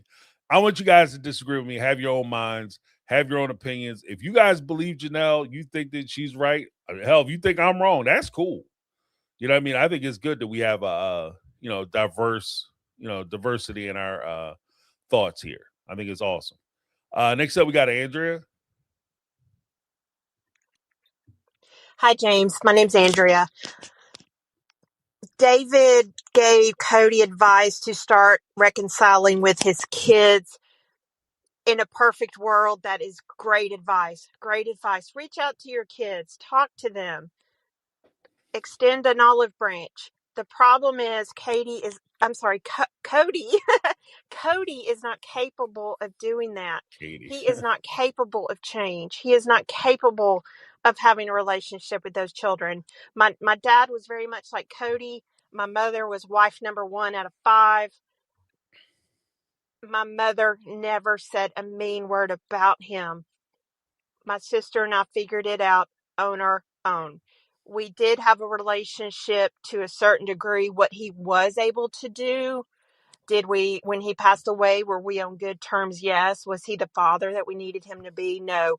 Cody cannot be the father people want him to be. He's not capable. Well, I think that's also a very good point. Like, because when it comes to a lot of it, best case scenario, it's a hard thing to say. I'll strike that redirect. It's a hard thing to say that a child might be better off without the influence or even contact of a parent, because we like to think that a parent deep down would always have the best interest of the child at heart, that they'll always do the right thing by the child, right? But the reality of it is that there are people who don't give a damn about their kids. Let's put it where the goats could get it. They don't give a damn about their kids. You know, they see their kids almost like you would see a stranger. There are people who have more regards for strangers, what strangers think, say, do, how they interact with them, than they ever have for their children. You know? So from that respect, you know, even with David, Christine, Mary, Janelle, get in touch with your kids, because it hurts the kids to not to have that contact with him. And it can be damaging for them not to have that contact with him. But imagine how much damage he could do if they desperately want to have those relationships, and he not only is not invested in those relationships or care about those relationships, but he resents those relationships. Imagine how much damage he can do. You desperately want to have a relationship with this person. You care heavily what this person thinks about you, life, everything else, and you're looking for that advice, and he looks you in the face and says, you know, instead of giving you that encouragement, you can do anything you put your mind to. You could be whatever you want to be as long as you work hard. Instead of him saying that, he looks you in the face and say, you ain't shit, your mama ain't shit, you ain't never gonna be shit. You come from a long line of motherfuckers who never been shit. And guess what, sweet cheeks? When you wake up tomorrow, guess what you gonna be? Ain't shit. You an ain't shit person. Have a good one. Bye. Like, that damage that person could do to that child is immeasurable. So in some regards, like, sometimes, as jacked up as this is, there's some people, the best thing they ever did was not pick up the phone or come around and try to see their child, and poison their child with the same vitriol, disgust of life, or whatever you call it, that they carry around. They didn't pass those bags off to their kids. They didn't put that burden on their children. Maybe that's like when Cody's talking about, I'm being benevolent. Maybe that's what he's talking about. He recognized he ain't shit as a parent, and he don't give a damn about these kids, and he's a horrible person. He's like, you know what? I'm gonna help these kids out. I ain't gonna go around them, because I see these kids could actually accomplish some shit. And me getting in their way might actually mess them up. Maybe the best thing I could possibly do is to leave them alone. That'd be jacked up. But you know, I gotta call it like I see it. But thank you so much, Andrea. Let's go to Cat One.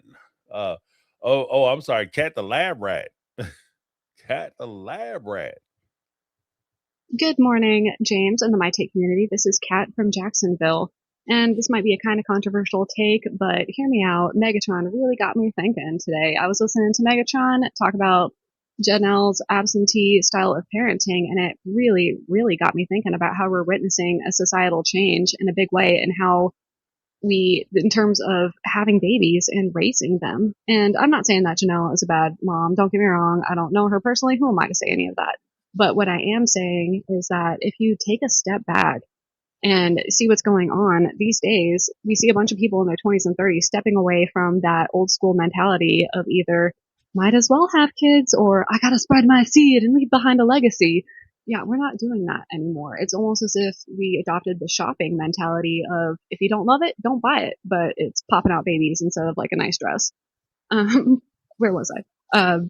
And have actually wanting to be an engaged parent and being passionate about having babies helps get away from absentee parenting. And yeah, finances play a role into why people aren't popping out babies left and right, but that's just one piece of the pie.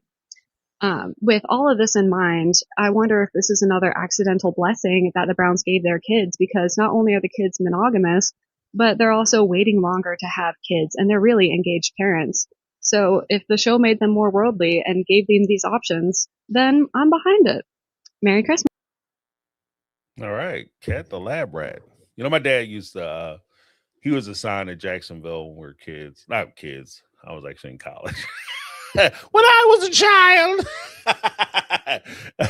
He went down to Jacksonville. He was in Jacksonville for about 4 or 5 years. My mom used to go back and forth. But yeah, The crazy part, the crazy part is I 100% agree. Like I think that it's a positive thing that one, I think it's a positive thing that women now have better options as to whether they can choose to pursue careers, be all in careers, or decide to have families and do that, or husbands can chase careers or decide to have husbands. That we've unbalanced or taken away a lot of the not imbalance, but we've reconstructed the notion of what a home or house looks like. I think that that's a positive thing. I also think it's positive, kind of what Kat was saying. I've been saying for years that there's no shame in you saying that you don't want to have children. If it's not in you to have children, don't have children. It's not a requirement. I mean, I wouldn't deny myself the pleasure of raising a child because I really dig my kids. I really like them. I like hanging out with them. They're fun people. Not just because they're my kids, but just because of the people that they are. I think my kids are just genuinely good people. Like they're good folk. Yeah, I mean, I like hanging out with them. They're fun. Fun and funny.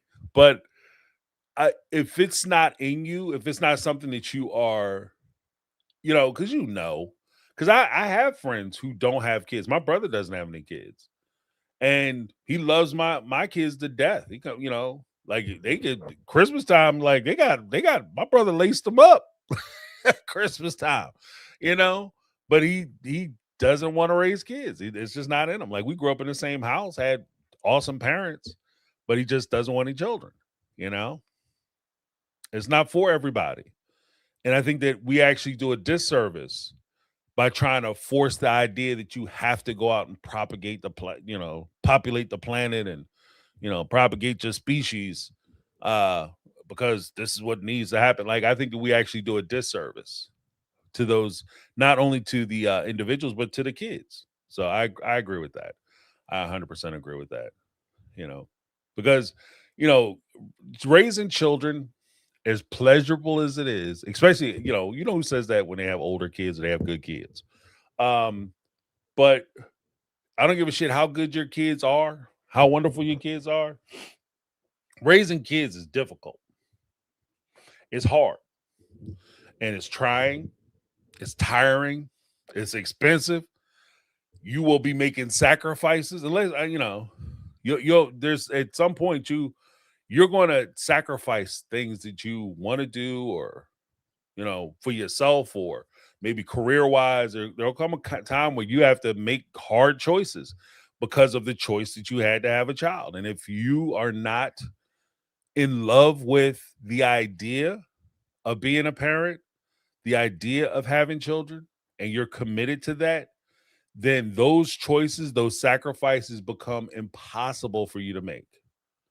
And that's why it's important for this to be something that you're committed to. This is not like I won't even say it's like a puppy because I'm not a big fan of people go adopt animals and then, the puppy or the dog's used to you, been with you for like 3-4 years, and all of a sudden you're dropping them off at the pound.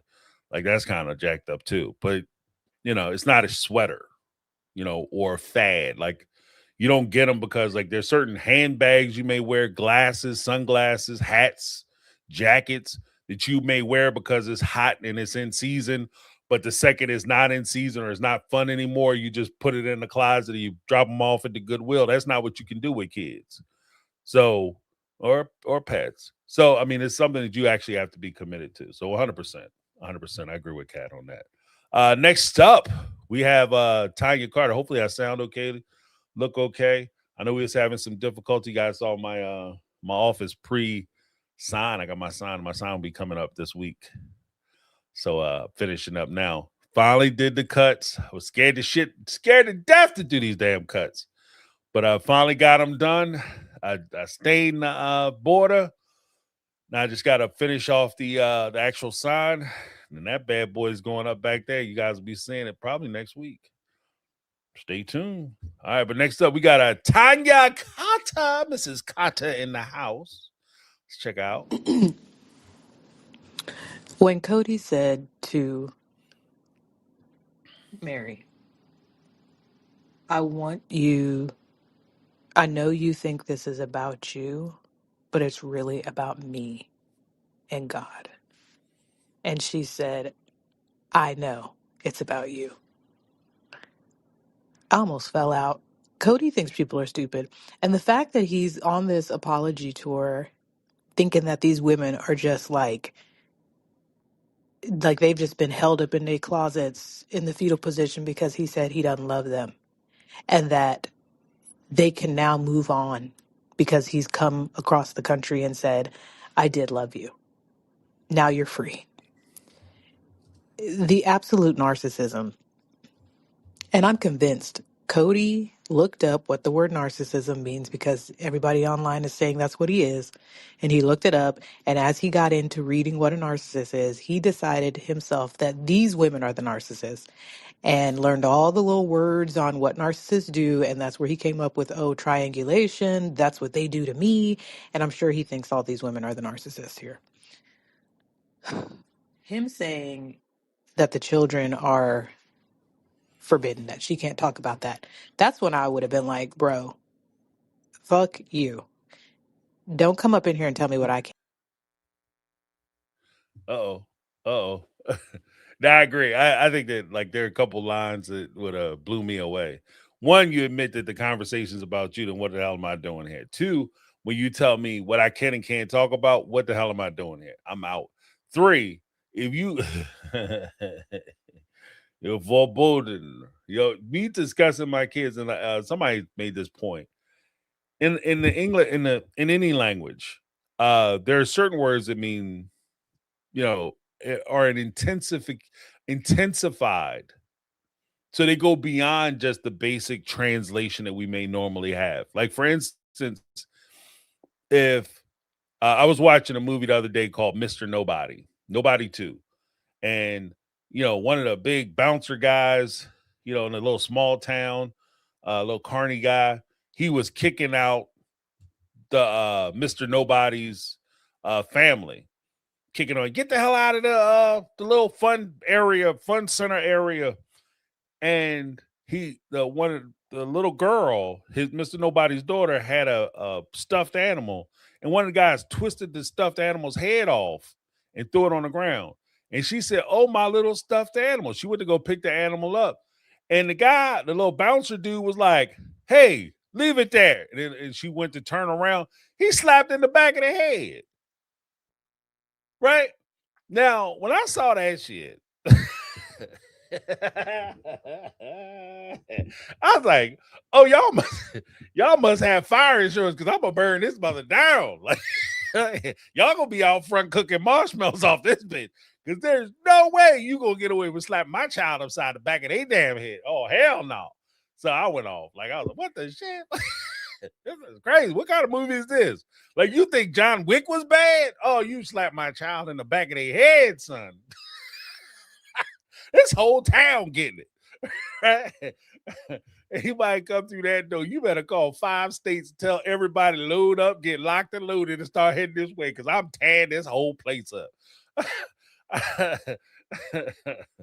But I say all that to say this. With the language, it would be one thing for me to say, and it wouldn't be wrong if I said that guy was a little miffed when the dude slapped his daughter in the back of the head. He was a little miffed. A better word would be furious. You understand what I mean? So miffed versus furious. Unhappy, angry. Verboten, it doesn't mean out of bounds. Verboten in German is beyond forbidden. It's almost like sacredly forbidden. And I, as a parent, am not going to be told that the discussion of my child and well-being of my children is forbidden for me to engage in that conversation. There's no way that is verboten. There's no way that's verboten. What's verboten is for you to tell me that I can't talk about my child. That's ridiculous. So again, what we doing here? Like, you understand what I mean? So I 100% agree with Tanya. Like that, there has been a couple of spots where, God bless Mary. These people had the patience of saints. Because I'd have lost my shit a few times. Like, what are you talking about? Oh, you can't, you gonna tell me to shut up? And you tell me I can't talk about some shit? Oh, oh, oh, oh. That's like the worst thing you could say that, like, to me, that's the same thing as you telling somebody to calm down. You know what I mean? On the surface, it doesn't sound that bad. But to me, when you tell me, look, man, just calm down, I'm calm. Look, man, calm down. I am calm. Look, man, you lower your voice and relax. If you don't shut, I am calm. Like now all of a sudden, I'm not, okay, fine. You right. I'm not calm now. Right. Thanks for walking me down. That's where that is. Like, it's crazy. It's crazy for the Bolden. Like that, like I said, the language is a little different. If you getting like German, like the root of it is German. As soon as he said, I knew what it was, but I was like, if you really get into the language and what it means, it's beyond. And oh, that's just out of bounds. No, that's not what verboten is. That's not what that means. It doesn't mean out of bounds. And it's a little. We have root of it would be forbidden, but it's beyond just forbidden. The way it's forbidden, like, forbidden. Not my children and my kids' well-being. No, not forbidden. So, like, yeah, me and Cody would have got into it, and I'd have got into it with the TLC people. Y'all brought me down for this bullshit. Did y'all know about this? Are you okay? It's crazy. Next up, we got Tanya Kata once again. Him saying we're not going to talk about the children because that's just going to make me angry, and that's all bullshit. What is your children? I'm convinced that Cody does not give a shit about any of his children. None of them. None of them. I would almost include Robin's 5 that she has at the house as well. He only, because he can't love anybody. He doesn't even love himself. And anyone that can't love themselves can't love anybody. So the kids at the house are kissing his ass and doing what Robin does to stay in his good graces. And that's the only reason why he puts up with them and kind of likes them, because they make him feel like this person that he wants everybody to make him feel like. But what is this for? Like, that would have been, you could tell on Mary's, like, he's calling Mary arguing because she's looking at him like, you keep saying, I apologize. For what? Asshole. What are you apologizing for? Like, what did you bring everybody out their damn house to say? It's like, I apologize. I apologize. I apologize. For what? And then the minute you say for what, you're being argumentative. I grew up under a narcissist, and that is exactly. You know what I find interesting with this channel? Is we have such a huge diversity of people, and it's awesome that we do. I was actually talking to my dad, bragging. I was bragging on y'all to my peeps. Talking to my dad and my brother. And I was like, we have such an awesome diversity of people. People from all over the world, people with different life experiences. But it amazes me how many people are like, you know what? I grew up in a household like this with a Cody, or I was married to a person like a Cody or like a Robin. I know, I recognize this shit.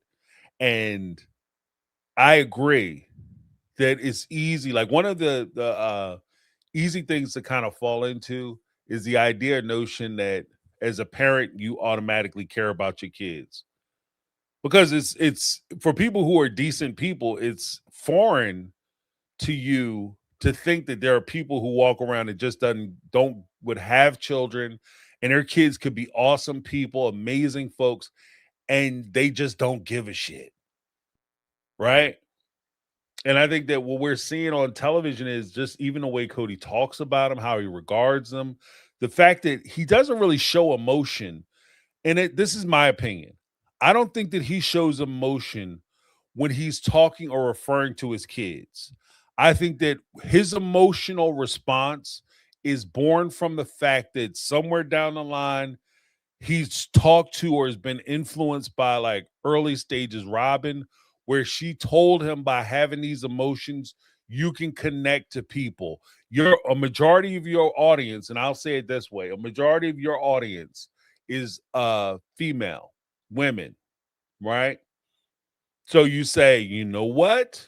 Majority of my audience is women. You know what women are? Illogical, according to Cody. They're illogical and emotional. So if I can come off and I can appear to be emotional, I can connect to these women and I can get sympathy from them. If I start crying, I could be that sensitive man. There's nothing emotional about his responses. They come off to me as more strategic. So him crying, I don't see that like, oh, my kids. I don't see him crying because he lost his kids. I see him crying because he's trying to appear to be, affected by the fact that he doesn't have a relationship with his kids. And the reason why he wants to appear to be affected by the loss of that relationship is because he recognizes that other people are offended and feel like he should be affected by the loss of that relationship. It's not a feeling that he independently or personally has. And I think that that's part of the problem. But I agree with Tanya. Let's go to Tanya once again. I'm gonna go to Tanya, then I'm gonna fill in with Charlize. Then we're gonna go back to Tanya because Tanya left a few messages, and they are good. Anyway, that was my thought on that. But the whole scene was, I'm proud of Mary.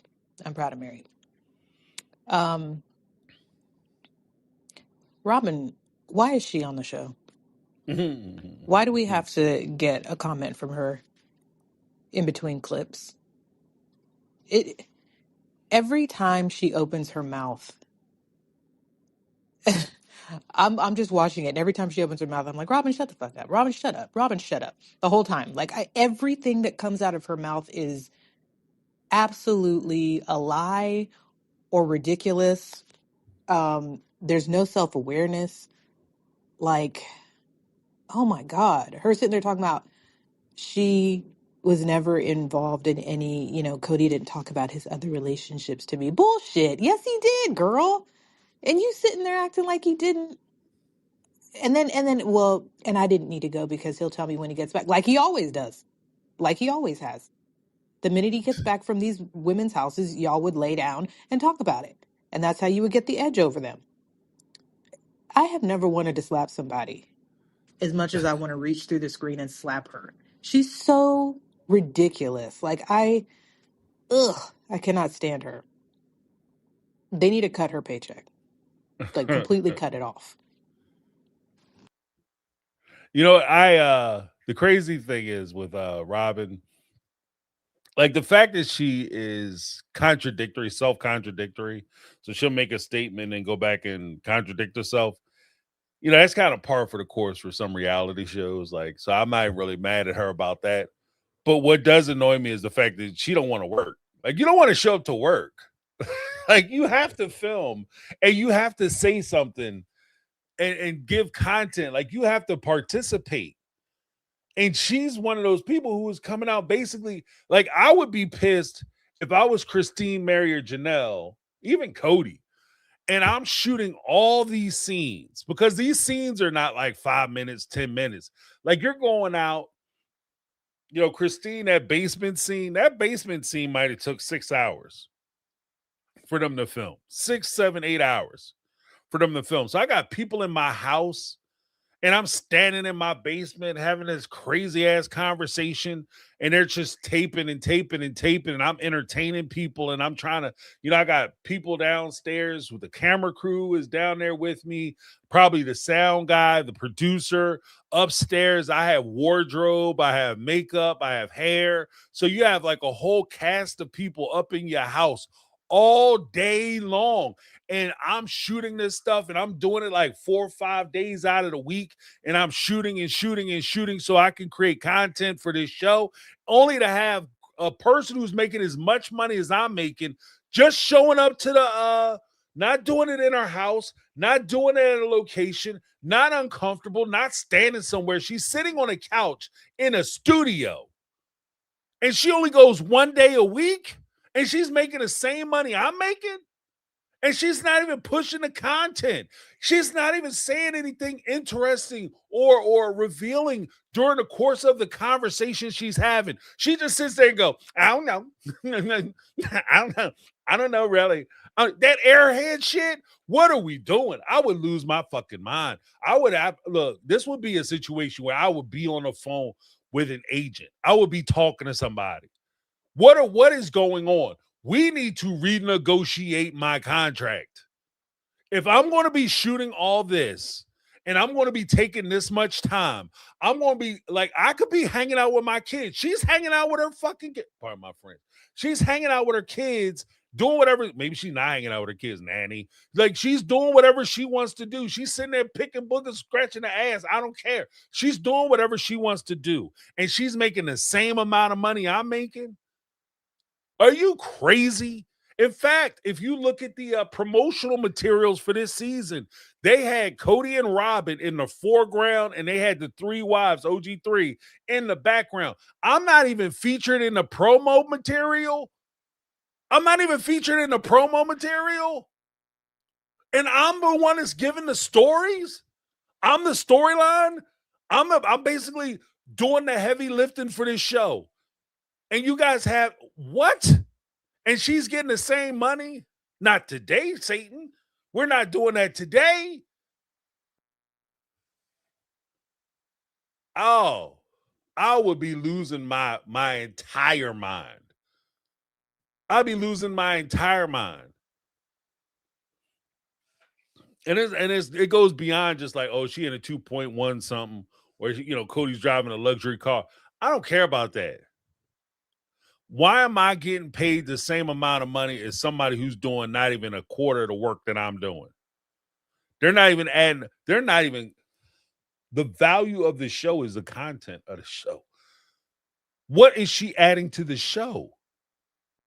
Why is she on the show? And if you look me in the face, and say, but James, you asking for more money and we don't have it in the budget, fire her ass. Give me her money. Fire her. Cut her money up. And give me some of her money. Give me some of her money or give me all her money. Because if I'm doing all the heavy lifting, then I need to get compensated for the work I'm doing, for the value added that I'm providing to the show and to the whole process. Like, no. So, I mean, I agree with what Tanya is saying. Like, that whole thing is crazy shit to me. But I think we have one more from Tanya. Let's check it out. So there's some speculation on the interwebs that people are saying they think that the reason why Cody doesn't want to talk about the kids this season and how he keeps cutting everybody off and shutting it down, other than him just being an absolute coward and ass, is that he's saving it for season 21. That there might be like a reunion with the children and an apology tour, or maybe an apology tour with the children. Let me tell you something. If I were one of those kids and he called me up talking about I want to meet and get everybody together for I would like to get together and extend benevolence, I would be like, you can take your fucking benevolence and shove it up your ass. Like, the fact that this is what you reached out to say, and you want to and then my next question would be like, are the cameras going to be there? Because if the cameras are going to be there, then you can take those and shove them up your ass. Like, he is insufferable, and they need to pull the show. I'm tired of all of us watching this and him getting a paycheck.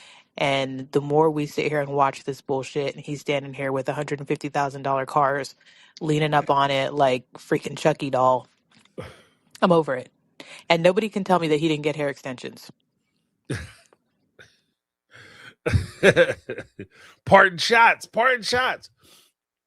Say he's standing there, leaned up on the car like a broke ass Starsky and Hutch, like a lonely Dukes of Hazzard. He ain't the Dookie of Hazzard. He ain't the Dukes of Hazzard. He the Dookie of Hazzard. He a piece of shit. Like, no, ain't no way. Look, I'm just saying, guys. Look, I just, the whole thing with that, you can't talk about the kids. Like, I'm not the one. I'm not the one. But let me go. I think we had a super chat come through. Well, we had a few. Let me check these out. Oh, we have a new member, PR Nina. What's going on, PR Nina? Poricua. All right, now. Let me give you a little something for joining the membership. Make sure you come through on Sunday. I'm like Tuesday. Come through on Tuesday. Come through on Sunday. We have a round table meeting. We have 10 panelists come up, bang out some good conversations. It's awesome. All right. But thanks for joining. Welcome. Then we have Darlene Hall with the $2 super chat. Say, can't hear you again. Yeah, I know. I was struggling, man. Oh, man, I was struggling. Then Darlene Hall had another one, $2 super chat. Said everything was muted before the video clip. I know. I'm struggling. I'm on straight struggle mode. Maybe the New Year's is going to be spicy for me. That's what that means. Things are... That's how you know shit is about to go good. Things about to blow for you when you hit a certain struggle point. When you hit certain obstacles, that's how you know shit about to take off. That's how I'm taking it. Trying to make you quit, trying to make you falter. Just makes me more determined. You said I can't what? You can kiss my entire ass. I cannot be stopped. I'm like the Terminator. I have no remorse. I cannot be stopped. He don't forgive. He don't forget. He just keeps coming. That's me, baby. That's how we gonna do it this 2026. Thank you so much, Darlene. Let me give you a little something. All right. Then we had I know it's jacked up. Them Kremlins was working overtime. Like Robin might not work, but them Kremlins sure as shit do. All right, Jody Pierce Scholar with the $4.99 super chat said, "I don't understand the land, no utilities, water, sewer, etc., and the cost to build plus the loan. What am I missing? You're missing the $1 million it would cost to develop that land so you could start putting houses on it. That's what they were missing. That's why the Brown family doesn't have shit on that land. That's why no houses were ever built. Because it would cost, like, you have to develop the land. That's raw land. Like, that's not, it sounded cool. It sounded cool and it sounded fun. But that was raw land. That's raw land. So you have to put the infrastructure in through the city or whatever, through your township, the town or whatever. And now and then even with the buildings and all that kind of stuff, if you plan on doing any buildings on that property, all that has to be approved. So it's not just a thing where you say, you know what, I own this piece of property. I can do whatever I want to do with it. It's a pain in the ass. Like, I do a little bit of local government where I'm at. And we have all the time, like if there's any types of developments, like a shopping center wants to go in and they want to put signing up, and like for them to put signs on a shopping center, that's about 3 or 4 meetings for approvals. Like they come to the town meetings, the city meetings, and they try to explain why they need and what they plan on putting there, how tall it's going to be, what the illumination is going to look like, if it's going to be illuminated, if it's going to be digital, whatever the case. And they have to get approvals for all that. How many parking spaces they're going to have, how many trees have to go onto the property, how many, you know what I mean? What kind of parking space, where can they configure it?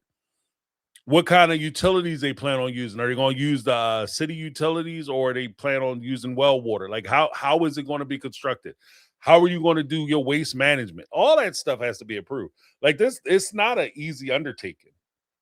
Like buying land. I think that part of me thinks that the notion of it was spoiled for them because they went to Vegas and they saw a developer and they went out and said, basically, the land was already developed.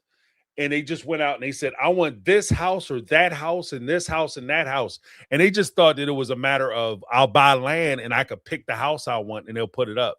But it's so much that's involved with that.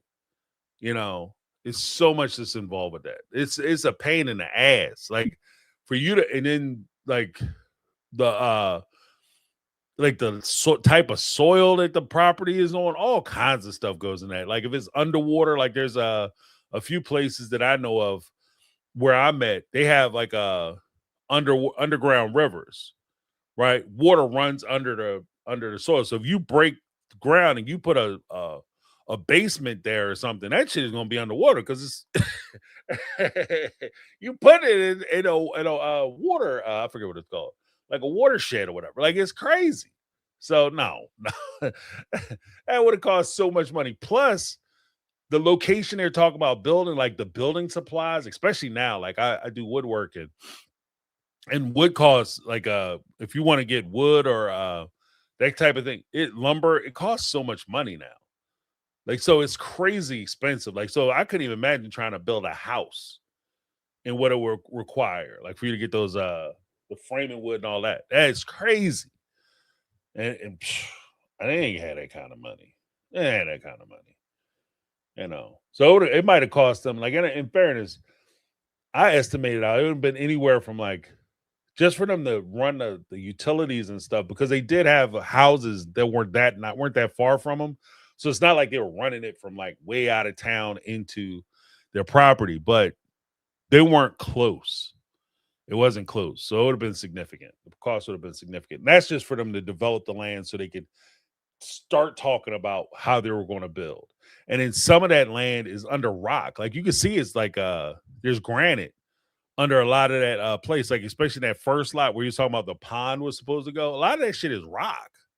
So you'd have to work around that. I don't know. It's too much. But thank you, Jody Periscala. Again, that could have just been a storyline thing that they were doing, because otherwise it's just dumb. Like, this is dumb. But thank you, Jody Periscala.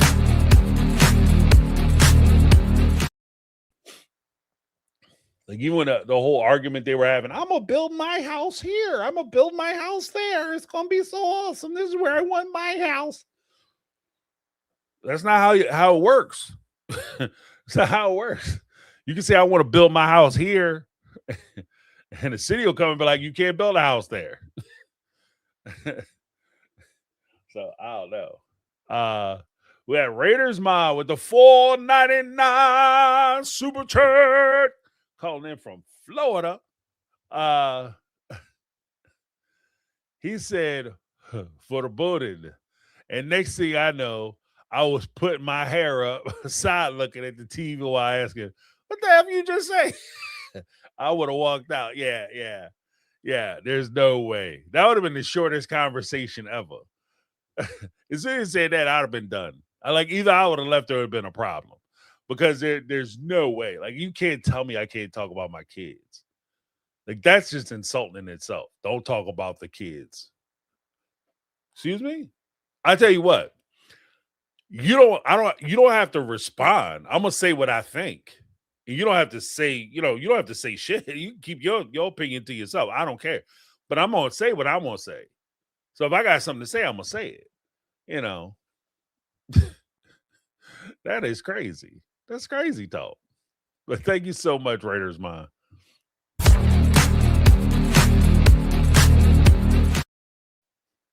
And the craziest part, like, even as we go through this, the craziest thing to me is that and I'm not slighting anybody, but I know there are some content creators who would love to interview Cody and Robin. Love to sit down and, it would be so interesting to talk to them. Here's my thing. And this, and maybe this is why my channel is what it is, and their channels are what they are. Here's my thing.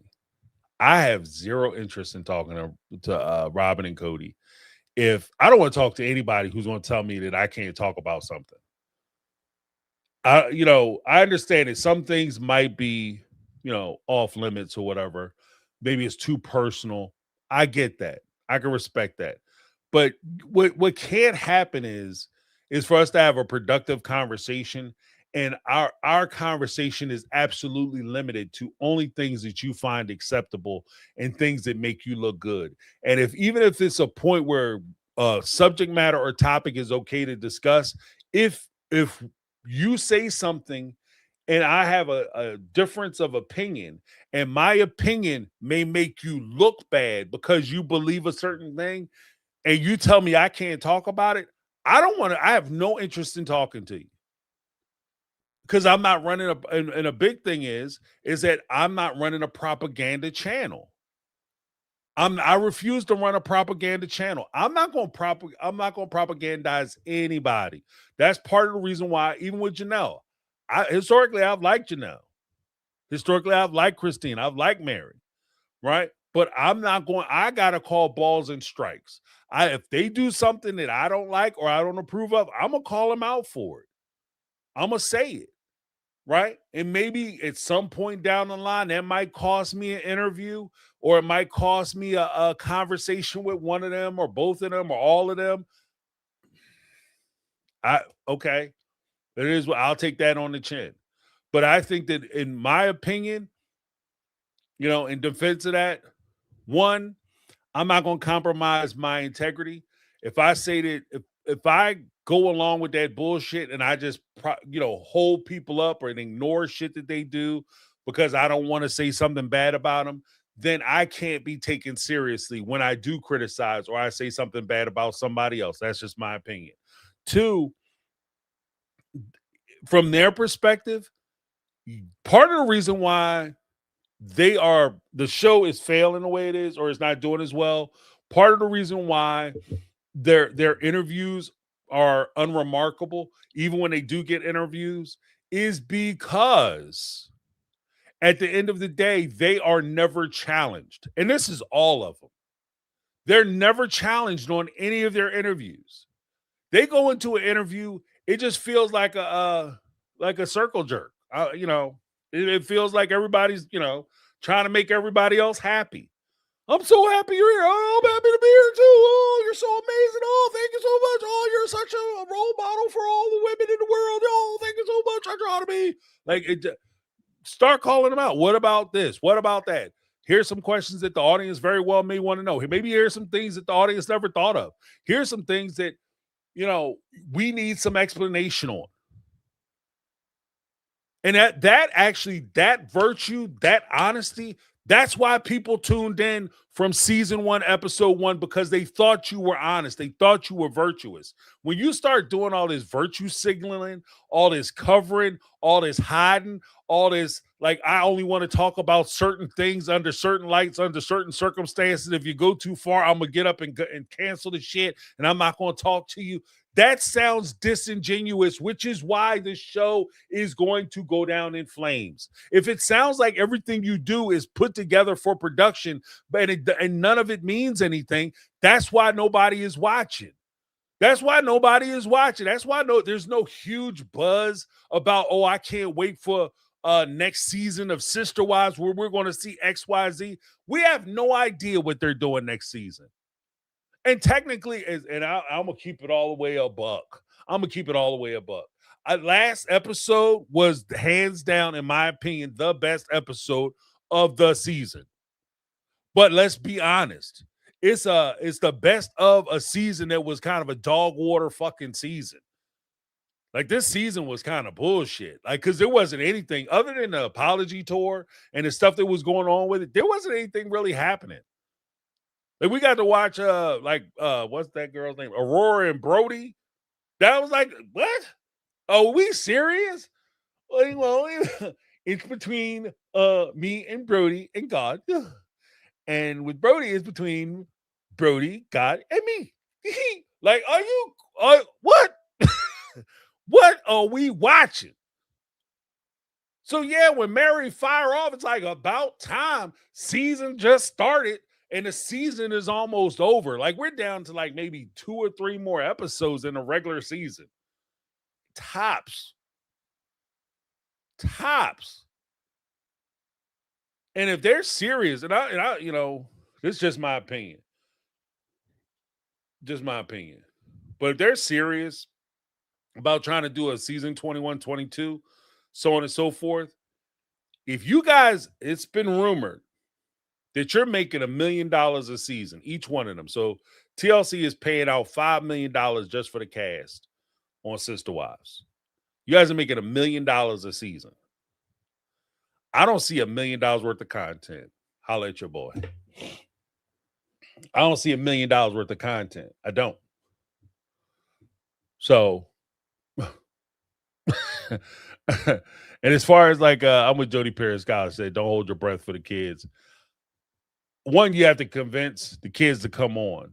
And the only kids I think who would be all for coming on to the show, especially if TLC is not trying to pay them, the only kids I think would do it would potentially be Gabriel, maybe.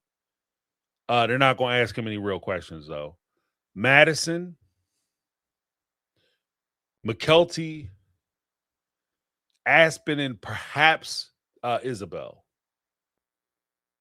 And maybe like they'll throw in like Peyton. So basically Christine's kids and maybe one or two of Janelle's kids, the ones who are out trying to be on the show. Other than that, like Logan, Hunter, no. Gwendolyn, I doubt she's going to do it again. She seems very disgruntled with the whole production company. Savannah, I don't know where she is. Madison, she's on the show currently. So I mean, that could be a conversation they have.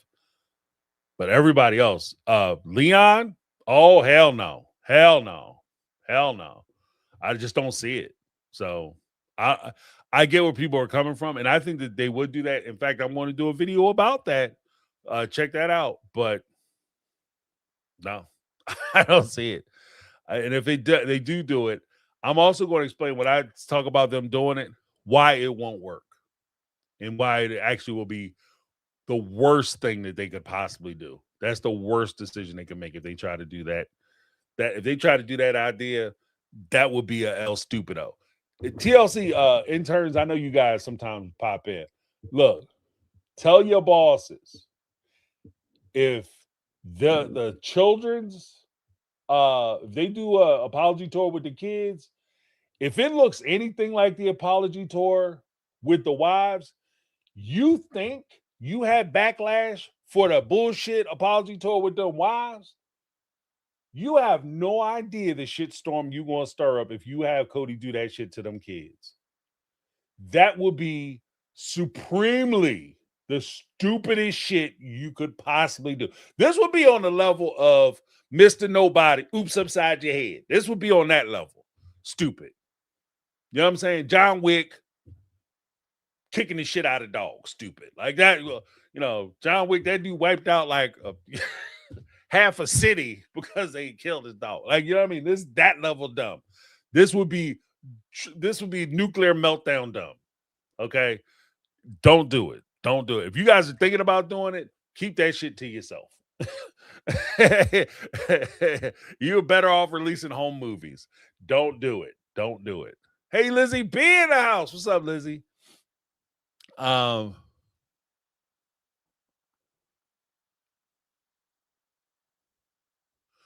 Lizzie. Yeah. Leon never goes on social media to talk about their parents. They got upset the other day and had to speak up. Yeah. And that's another thing, because I don't know if they could do it just because if the kids ain't playing ball. Like, because it's not just a matter of, I just say it from the perspective of, I don't think these kids want to do the reality show. But would Cody let them do the reality show because they're not going to come in and be nice to him? And no, you're the best dad ever. We just love you so much. And Robin is an amazing mother. And we're such assholes because we didn't accept you for the amazing man you are. And Robin for the saint in human form that she is. We're wrong, Dad. It's you, Cody. You're the best. If they're not willing to do that, there's no way Cody's going to have them on the show. There's no way. Cody will quit if they do the show. I think Cody would straight up quit if those kids did the show, especially if they're not getting up there playing ball. But let me go back to the phone calls. I'm messing up. Like, James, we ain't heard it for you. We here for the phone calls. We here to speak pipe. We have Charlize up in the house. Hey, James. So I'm not even finished with the episode yet. I had to come on here and talk because I need somebody to talk to about it, even though you can't talk back to me. First of all, Cody done pissed me off already talking to Mary, and he trying to control the conversation. Oh, I'm just trying to apologize. I'm trying to apologize. Then shut the fuck up. Then shut the fuck up and stop saying stuff. Don't talk about her friends. Don't talk about anything else. Talk about you and Mary. Okay? I would have been just like Mary. On his ass, as she should, because Christine and Janelle done pissed me off every episode, because y'all just sitting over there being nice. No, cuss his ass out. Secondly, when Christine and David over here talking about the basement wife, and then Robin get on the screen. First of all, she get on the screen talking about Cody didn't tell me much about his wife, but didn't want to sit there back when Christine was leaving. She want to be talking about how what Christine needed to be doing to make their marriage better. Bitch, if you excuse me, girl, if you don't know about nobody marriage, then how you gonna talk about Christine? And then okay, when she's talking about the basement wife, and she's saying, oh well, if that's happening, then that's because girl, shut the fuck up. You don't know what the fuck was happening in Lehigh. Shut the fuck up.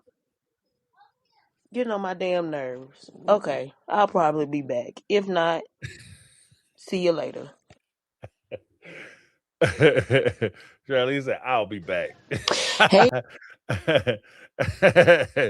Yeah, I look, that whole thing, I got to do something about that too. Because the whole thing with Robin talking about, Cody never talked to me. Like we were all separate. Then why did you sit on Christine's porch and look her in the face and call her a liar when she said she was talking to Cody and she had a conversation with Cody? You looked her in the face and said she a liar. That's how you either one or two things happen to your outerwear in that situation. One, you either get a footprint on your shirt or you end up on somebody's shirt, your picture on somebody's shirt. You feel me? Like when you sit on somebody's porch and you call them a liar, especially if you don't know what you talking about, that's how you either get a boot in the chest or, your ass turn up missing and you on somebody's t-shirt.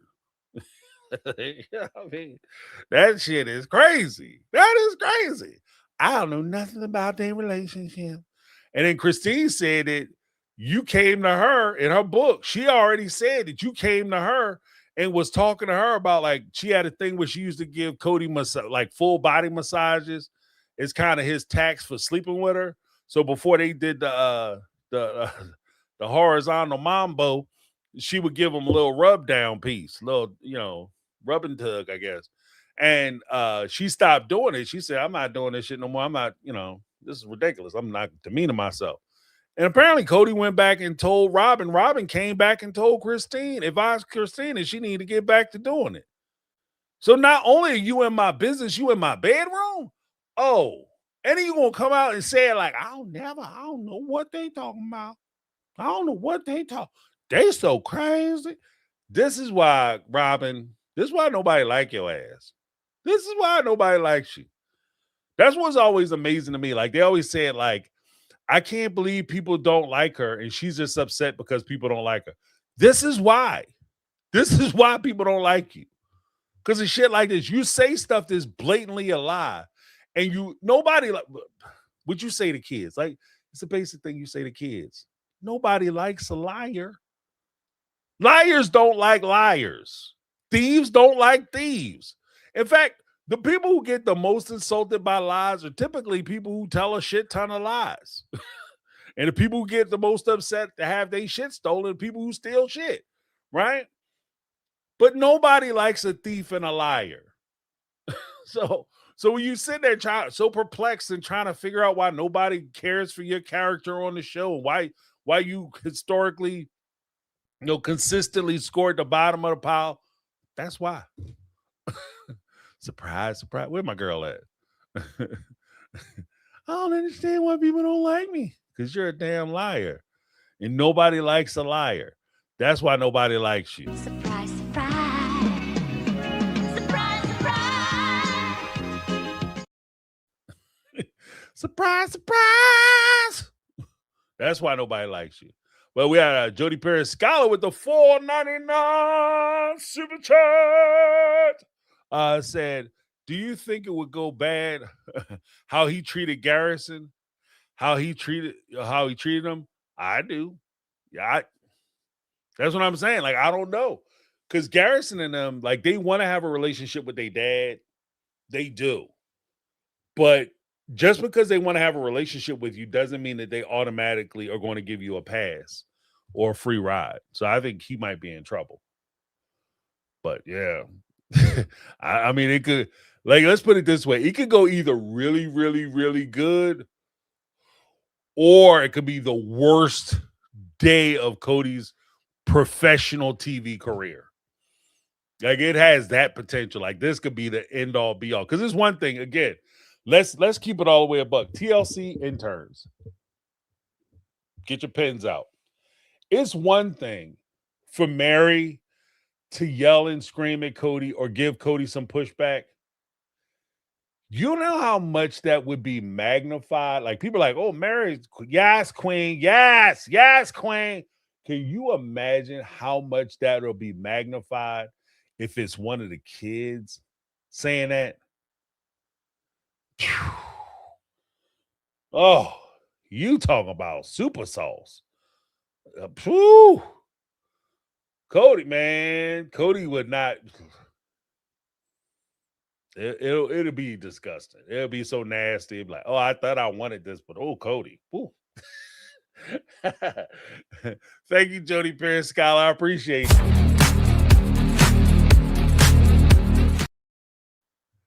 Let me get through these Jones. I'll be talking a lot.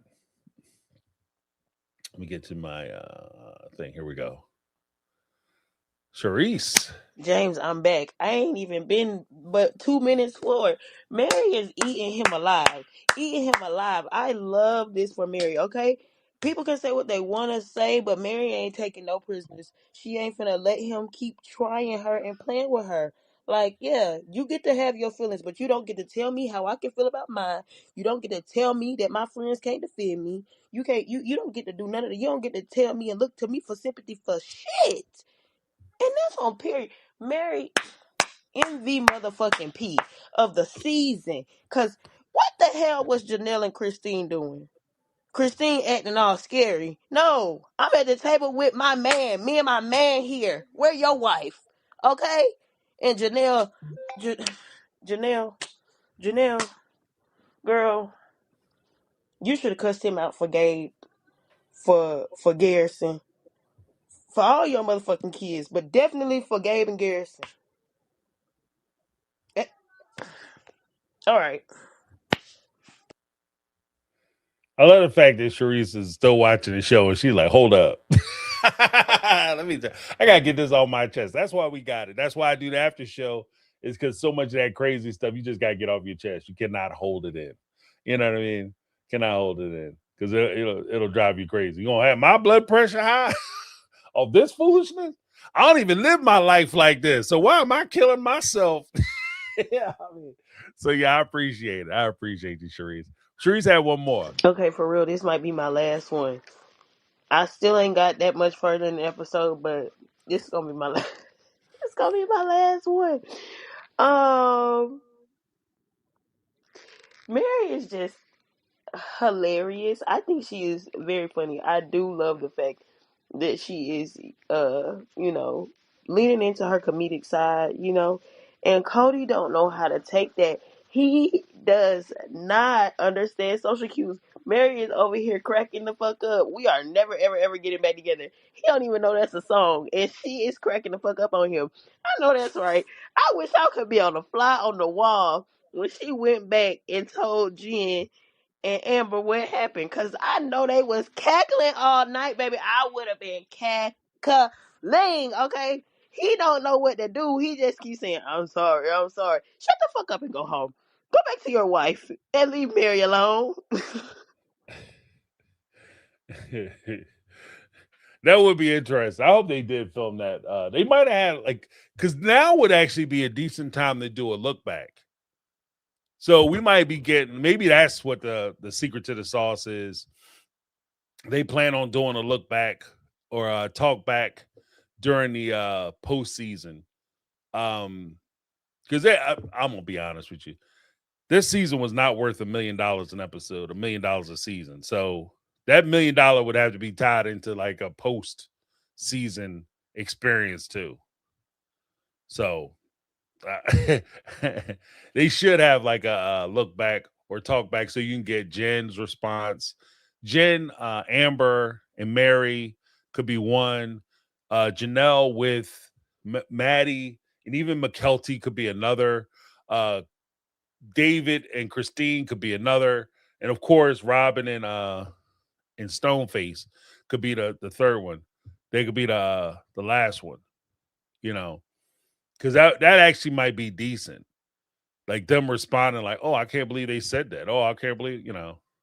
And the whole time Robin just said, I can't work anymore because I've been here for like 10 whole minutes and I want to go home. But I want all the money. I want to get paid a full paycheck. Could you imagine being at your job? You show up for the first 15 minutes and then you start crying, talk about you want to go home. And you fully expect to get paid for the day, that's what you're dealing with. When you say shit like that, that's what people are looking at, Robin. That's why nobody like your ass. I go home. I'm tired of this. I can't. You know how many people go to work and be sitting there in the parking lot like, I can't. You know what I mean? Like that one meme commercial or whatever. They say, go and get the money. Go and get the money. Go and get the money. Go and get the money. Like that's the only reason I'm showing up is because this shit is paying my bills. You know what I mean? You think I could go into a job and be like, oh, I mean, oh no, I can't do it. I can't. Trying to turn the computer off and shit. And I get to walk out with a full check. Shoot. Every Thursday I have a breakdown. See you on Monday. Maybe. I can't every Thursday. 4-day weekend. Only if you Robin Brown, though. That's the only way it makes sense. But let's go to Sassy Experience. Hey, James, this is Sassy Experience. I'll try to keep it quick and short and down to 2 speak pipes. As far as Cody's apology tour, the fact that Mary was the one that handed his ass to him says to me that he didn't really want to meet with her. I don't think Cody ever wanted to give Mary an apology, but he had to for the semantics of the show. But Mary knows all his dirty little secrets, and she's the one that is no longer holding back on him, that is no longer holding this cloak of charity, and he's long known that. And that's why he was so anxious to meet with her, because she did exactly what he feared she would do. And kudos to her. That makes sense. Because he was not feeling going to see Mary. Because you know what? At the end of the day, they say, you know, as much as you love somebody, that's where hate comes from. But Cody does not like Mary at all. There's something in Cody when it comes to Mary. It is so clear that even when she was trying to beg to come back into the family, he was done with Mary's ass. He can't stand Mary. And I think that there is a part where, you know, the safety rails, as far as Mary's been concerned, have been kicked off. Out of all the wives, I stand on this shit. Out of all the wives, Mary's the one that could roast and toast his ass, in my opinion. Like Christine, she's missed. Everything's okay. Don't worry about it. Even when she got her husband sitting there and Cody's talking about stuff. Oh, don't worry about it. That's in the past. But every time she's talking to her husband, she talks about how hurt she is and scarred she is and traumatized she is. But when she's sitting there with the person who traumatized her and he's trying to apologize, then all of a sudden it's don't worry about it. Let's not talk about it. It's in the past. Let's just blow past it and pretend like nothing's wrong. Janelle the same way. Everything's okay. I'm not going to talk about it. I don't want to be confrontational. I don't want to create no problems. She'll talk shit when she's sitting with her girlfriends or she's on the couch talking to the producers. But when she's sitting Cody face, she ain't got shit to say. Right? Because even when they showed up to the Coyote Pass, Janelle was sitting there looking around and shit. Cody looking around, Robin looking around. You know, I would have showed just out of spite, just me being me. I'm gonna keep it all the way a buck. Me being me. If I know you trying to ignore me, I first thing, hey, how you doing? What's going on? How's life treating you? Everything okay? Hey, Robin. Hey, what's up? Yeah, I see you. I would have been talking to their ass the whole time. I don't care whether I like you or not.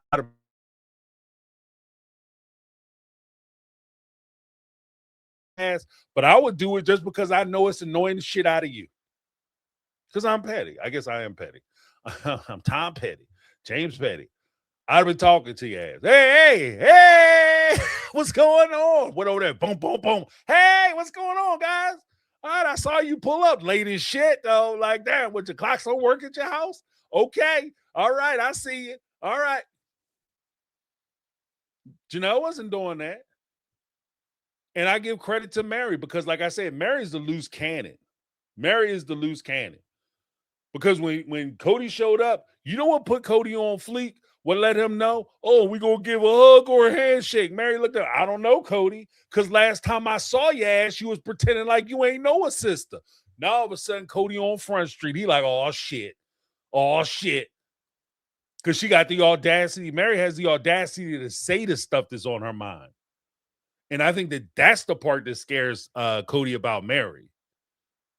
Because out of all of them, I think Mary's the one. Mary holds back when it comes to Cody. And Cody had a huge amount of grace when it came to Mary because that's why so many people was always like, yeah, Mary trying to get back. And the reason why I've always said that Mary was trying to get back wasn't because Mary was just so gosh darn in love with Cody and she just got – part of the reason I was saying it is because I saw that shit in Mary. I saw that in Mary. I saw that part of Mary existed. And the fact that she never turned that on to Cody, I was like, oh, she's trying to get back with his ass. But once she shakes the feeling of trying to get back with him, oh, baby, you in line for that ass whipping. You standing in the way of that mouth. So, yeah, there's a possibility that, like, he don't want no parts of Mary. Because Mary's going to say some shit. Christine might say some shit that embarrasses him. Janelle might say some stuff that might give information that he don't want to be out. A little embarrassed, disagree with. He might be miffed. Mary could say some shit that'll destroy him, destroy his feelings. She could hurt his feelings. You know what I mean? And I think that's why he leave Mary alone. And I think that's also part of the reason why he's so angry with Mary, because when you have somebody that you vulnerable around and you don't want to be invulnerable in front of them, you get pissed off that you're so vulnerable around this person, that this person could do you a certain kind of way and ain't shit you could do about it. You frustrated yourself because you like, I don't want her to be able to have this much control of me. What's wrong with you, James? Get it together. She say something, say it back. Say it with your chest, son. Did she say something? You know, I mean, this song, okay. He trying to shut it down and she ain't shutting it down. Like you, it's like he got it's like a little James Bond thing. Like he got a little remote control and all of a sudden the remote control don't work no more. This is Destructo Machine. I control it with my little remote. And all of a sudden the remote don't work no more. Destructo Machine gonna tear my ass up. She off the chain. She can't be controlled. So yeah, absolutely. But next up we got Sam. Oh, yeah, Hi, James. This is Sam. And I just got done watching your episode 14 review. During the time when you were talking about Christine being the basement wife, you had mentioned something that she was possibly actively ignorant because she grew up in the system and she knew basement wives were a thing. And she always said she wanted to be a third wife. And she always stated that she wanted to be a third wife because that wife comes in and brings peace to the home. She builds the bridge between wife one and wife two who have a lot of conflict. And in that, hierarchy and seniority aren't the same thing. Even in just that family, Robin came in as the fourth wife at the top of the hierarchy, even though she had the least amount in seniority. So I don't think Christine coming in as the third wife, not expecting to be the basement wife, was naive or ignorant, because I think she felt that that position would bring her atop of the hierarchy, even though she didn't have the seniority. Well, the reason why I said, and maybe I'm misunderstanding it. The reason why I said it was willful ignorance is because it's painted that she had an idealistic view of these relationships. That idealistic review would have to be willful ignorance because her aunt, her mother, and several other people who are in close proximity to her had the same experience that she had in her relationship. She watched them go through it, and she experienced it as a close third person. So that's why I said it was willful ignorance. As far as the time that people come in, I absolutely agree with that. In fact, I've said that before because, in my opinion, the only person that Cody actually has a functioning, well, not functioning, but only person he has a closer relationship to is Robin. I don't think that he ever really like. Okay, this is a dickhead thing to say. I recognize that, but I'm just. It is what it is. I believe that when Cody was saying that he did never love those women, I think that's the most honest thing he's ever said. Let me say that one more time because some people are probably dropping a T right now. When Cody said that he never loved those women, I think that's the most honest segment of Sister Wives television from Cody's mouth ever. I don't think he ever loved them. You know, laying with a woman, you know, committing your life to a woman, but when you don't have any other options, it's not like we talking about Cody Brown, you know, billionaire bachelor who made a decision. He met a young, lonely woman named Mary and he decided to build a life with her. This was a guy who had zero options.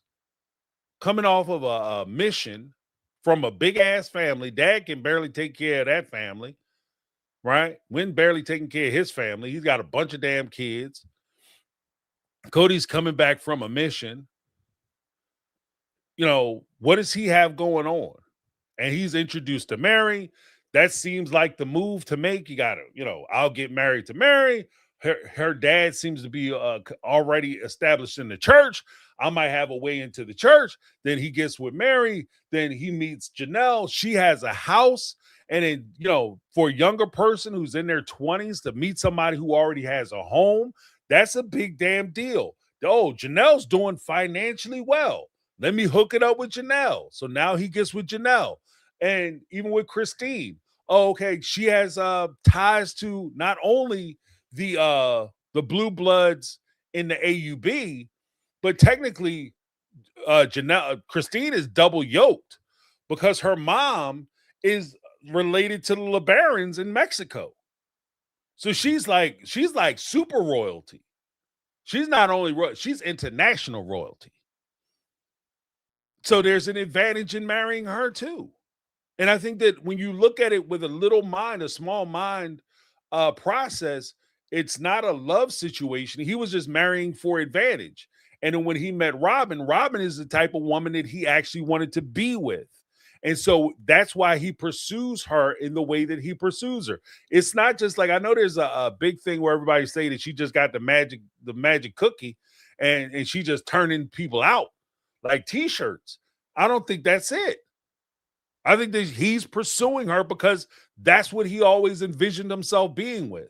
That's his ideal woman. As jacked up as that may be, I think that that's what it is. So, no, I don't think seniority comes in and makes a play for hierarchy. It comes down to who he likes the best. So that's one thing. But the fact that that is a thing is what I'm saying. That's not a foreign concept to Christine. Janelle could maybe be surprised by that because she didn't grow up in this shit. Christine did, and she saw that there were women who were basement wives. She knew what a basement wife was. She knew her mom was basically a basement wife. She knew her aunt was a basement wife. So it's not like, so when I say that it was willful ignorance to think that like she was going to beat she's going to be the one to beat it, like that's willful ignorance. That's what I was referring to. So I think when it comes to Robin coming into the family, yeah, it is what it is. She's the one who she wasn't just his favorite, she had his favor. And Cody made decisions based on the one that he liked the most. That's why she got the most. But everything that she had going on was because Cody liked her. And that's the one that Cody wanted. And that's why she was able to get as much as she was able to get done. It's not because Robin is so bossy and so mean and so nasty and so conniving. It only works if Cody goes along with it. So that's kind of where I was coming from it. But thank you so much for your call. I appreciate it. I like the fire. Thank you, Sam. Call back, or call in on Tuesday. We can talk about it more directly. Awesomeness. Next up, we have Sam again. Hi, James. This is Sam. And I just watched your video where you're talking about how every reality show needs a villain. And right now they're trying to make Janelle into the villain. But remember, this isn't the first time that they tried to make a wife into a villain. And they did that first with Mary. After the catfish, she got sympathy, but then they tried to make her into the villain because she cheated, left the family, and it didn't work with Mary, and it's not going to work now with Janelle because people watched the show, and Cody and Robin aren't likable. Just their personality, no matter who they try to make the villain, those two are going to come out on top, even with good edits, which they haven't been getting this season, because they're just so unlikable. Cody more so than Robin. Robin seems just really boring. But Cody is an actual villain. He talked about wanting to punch his kids in the face. Like, he says all this on the show. There's no redemption from that. There's no way he's not the villain, no matter the edit or how hard TLC tries.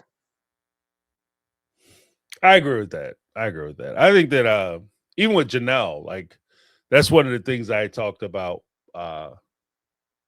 in the video that came out today was Janelle. They tried to make Janelle the villain before. When he was talking in the tell-all, he said that, everybody is talking about how the family fund came up short. Well, Janelle was the one that was in charge of the family fund. And when she left the family, all of a sudden I realized that she wasn't even paying bills. So not only is the money coming up short, but she's not even paying the stuff she should be paying out of the family fund. She's the thief. She's the one that's ripping us off. So that didn't work then. I agree with the fact that they tried to make Mary the villain before, but her misdeeds, as wrong as they are, like I'm not going to sit here and advocate for cheating, but her misdeeds and her cheating could be viewed as justified. There's mitigating circumstances which led her to make that choice to, take phone calls from another man, be doing things to herself or whatever. That I get it. You know what I mean? I'm not going to blame Mary for that, but that's all because of the way Cody did himself. And I go back to the first thing that I had said before. My initial feeling when I first saw this show many, many years ago, heard about the platform, saw I think a couple episodes. I was an avid Sister Wife watcher. But I understood one thing when I first watched the show. And then when I went back and looked at it, reviewing for the channel, I looked at it and it reinforced my initial feeling. This show, in my opinion, was put together with Cody and Robin as the protagonist. The OG3 were to be the antagonists. They were supposed to be the villains from the start. Cody and Robin were supposed to be the heroes from the start. But TLC's production team made a miscalculation. Gigantic miscalculation. You took a man who had been married, a middle-aged man who was married to 3 middle-aged women, and tried to have that man replace those 3 middle-aged women with a woman who was 10 to 15 years their junior, and you thought that shit was going to be celebrated by a majority of the people who are watching the show were women who were in relationships, and they could identify more with the OG3 than they ever could with Robin. The base people who were watching the show and supporting the show could identify with the OG3 more than they would associate with Robin. And so therefore, Robin, by the default of her position and Cody's position in that situation, there's no way they would ever be the heroes of the show. It's never going to happen. And then as Sam talks about, like when you put on top of that misdeed on top of misdeed, evil shit on top of evil shit, it makes it worse. But you started out from the position of the villain. That was never going to go good for you. So, I mean, I think that's one of the things too. But thank you so much, Sam. I appreciate your call. Hold on one second. I gotta get Tanya Kata for her last tune. I got some Daisy Reyes up in this joint. Y'all want to hear the Daisies. Daisy and Ann. Got Daisy, Ann, and Tanya. Your speak pipe that you are talking about, I'm listening to it right now about Janelle, got me thinking. I think that when Janelle says, I'm logical, I'm just logical, I don't think Janelle is logical. I think Janelle just doesn't argue. I think Janelle is lazy and complacent. And I think that Mary fought back and stood up for herself. And that's why Cody always painted her to the children and to the other wives as argumentative and hard to deal with, which made her seem unlogical. I think he labeled Christine as a princess, and that she was illogical. She wanted things that only a princess should deserve and that she was not logical. And I think all this, because in the earlier seasons, they would have like real emotions about things that completely made sense that they were emotional about. And they'd be like, I know it's not rational for me to be thinking this way. I know it's not logical. Cody had all of those women convinced that if they argued or bucked the system or whatever he was trying to do, that they were being dramatic, irrational, and not logical. And so Janelle prided herself on being quote unquote logical and the logical one because she basically just didn't argue back and was kind of like Robin, just went along with it. Maybe she never raised her voice. Yeah, that's true. Like the one thing I will say with regard to Tanya's thing, because I mean she's making her own points. I'm not going to add to it and take away from.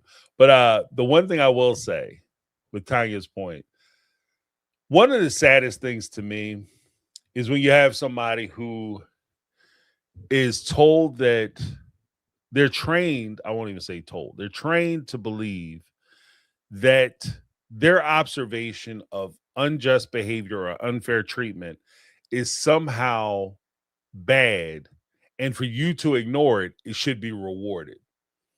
If you are noticing that I'm jealous, that's illogical.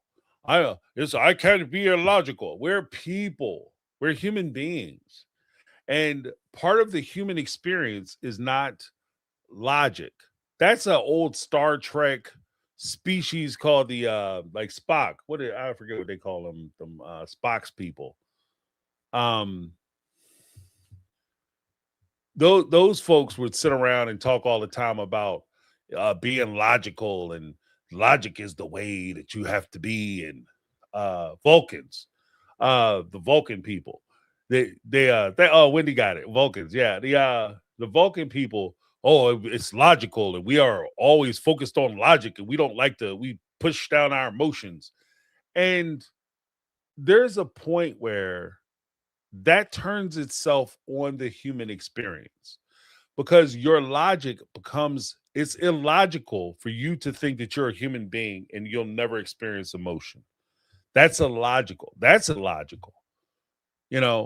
And sometimes the logical thing is for you to be angry or sad or mad or have an emotional reaction. That is the logical thing for you to do it.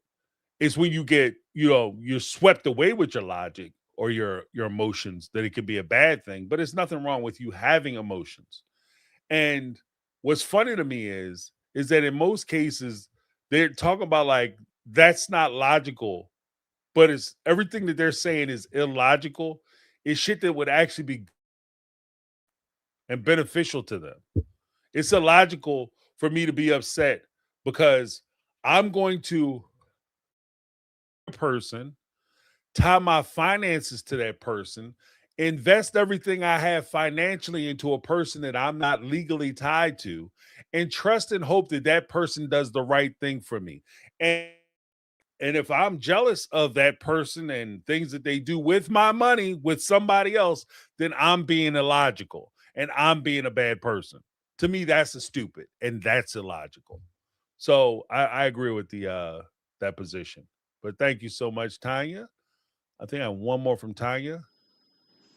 I'm sorry for all of the speak pipes. This is like my sixth one, but I'm just watching a clip of when they all got on during COVID, when all the wives got on the call with Cody, and he's sitting there with Robin talking about teenagers don't need as much attention from their parents as minor kids, like such a freaking idiot. And I think it's like all the moms are like talking about Isabel, and they're like, well, you could, she wants to see you because she's wanting to go back to school, but she wants to talk to you about it. You could at least come and stand outside the house and talk to her outside, right? Because you haven't seen her in months. And Cody's ass has the nerve to open up his mouth and say, well, I could, but it hasn't really been warm. What? You haven't seen your kid in months, and the only way that you feel you could see your kid is to stand outside in her backyard and talk to her, but you won't do that because it's cold out. This further pushes my point. He does not give a shit about those kids because he cried when Aurora was in the basement during COVID and he didn't see her for a couple days. He doesn't give a shit about the OG kids. That shit was brutal. I do recall that. And I agree. He doesn't I'm care sorry for all of about okay. I agree he doesn't care about the kids because that's not something you do about somebody you care about. And not only that, I think that when he said that, he was actually doing that because he was trying to hurt Christine. That was a way for him to hurt Christine by saying that he wasn't going to come around or do this thing that Isabel wanted him to do. He knew it would hurt Isabel, and by hurting Isabel, he figured it was a way for him to hurt. And I think that that's the part that's kind of disgusting. So, yeah, I agree. But wait, before I go into Daisy, I have YouTube is my time machine with the $5 super chat. Wasn't Robin the one who says that the wives reject him and his affection, reject him affection wise because they are uncomfortable or don't like it? Girl, bye. She was the person who said that in season 17. He's had women reject him and tell him that they're not into it. That's not what you tell your husband. Okay. Careful what you laugh at. There's a guy years ago, me and my wife, we laugh about that shit to this day. There's a guy we knew years and years ago. He did something and some people had laughed at him. He was like, yeah, be careful what you laugh at me today because it'll be your problem tomorrow. And we laughed when he said that. And my man, I was like, all right, bro. And he was so right because we used to, like, we would always see that and we would say that same saying. And now that Robin is the only one, Cody want to get smacked up. He wanted some schmecking.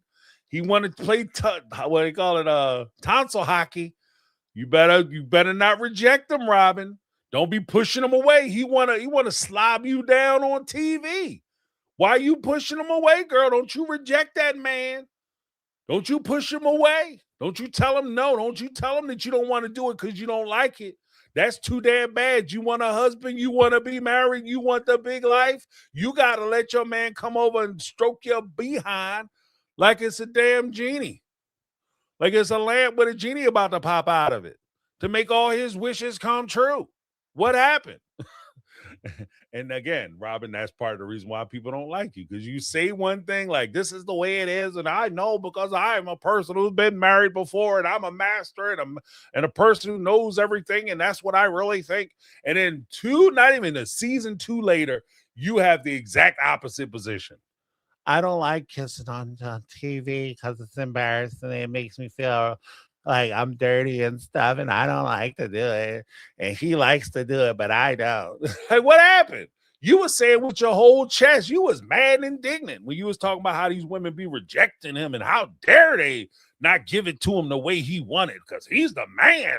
That's what you got to do to keep your man happy. Oh, your opinions, your feelings, your decisions don't matter. It's about what he wants until it's time for him to get what he wants, and it's you that he wants to do it with. Now, all of a sudden, I'm a person. I have autonomy. He shouldn't be able to do whatever he wants to do with me without my permission. If I don't like that kind of thing, he should just stop doing it. That's why nobody like your ass, right? If the interns are watching, if people at her PR firm are watching, that's why people don't like her. That's why. You know what I mean? I will write you a note if I could. Let me know where to send the notes. I will send them, and I will include a bill, because I'm telling you. Or check my chat section. Go to my chat section. Look in there. They'll tell you why people don't like Robin's ass. You ain't got to guess. Stop guessing, because y'all guessing wrong anyway. They don't like Robin because Cody said he never loved his wives. That's why the audience is upset. That's not why the audience is upset. That's not why they pissed at Cody, because he came out and had the audacity to say he never loved them, right? That's not why they're pissed. That's not what it is. But thank you so much. YouTube is my time machine.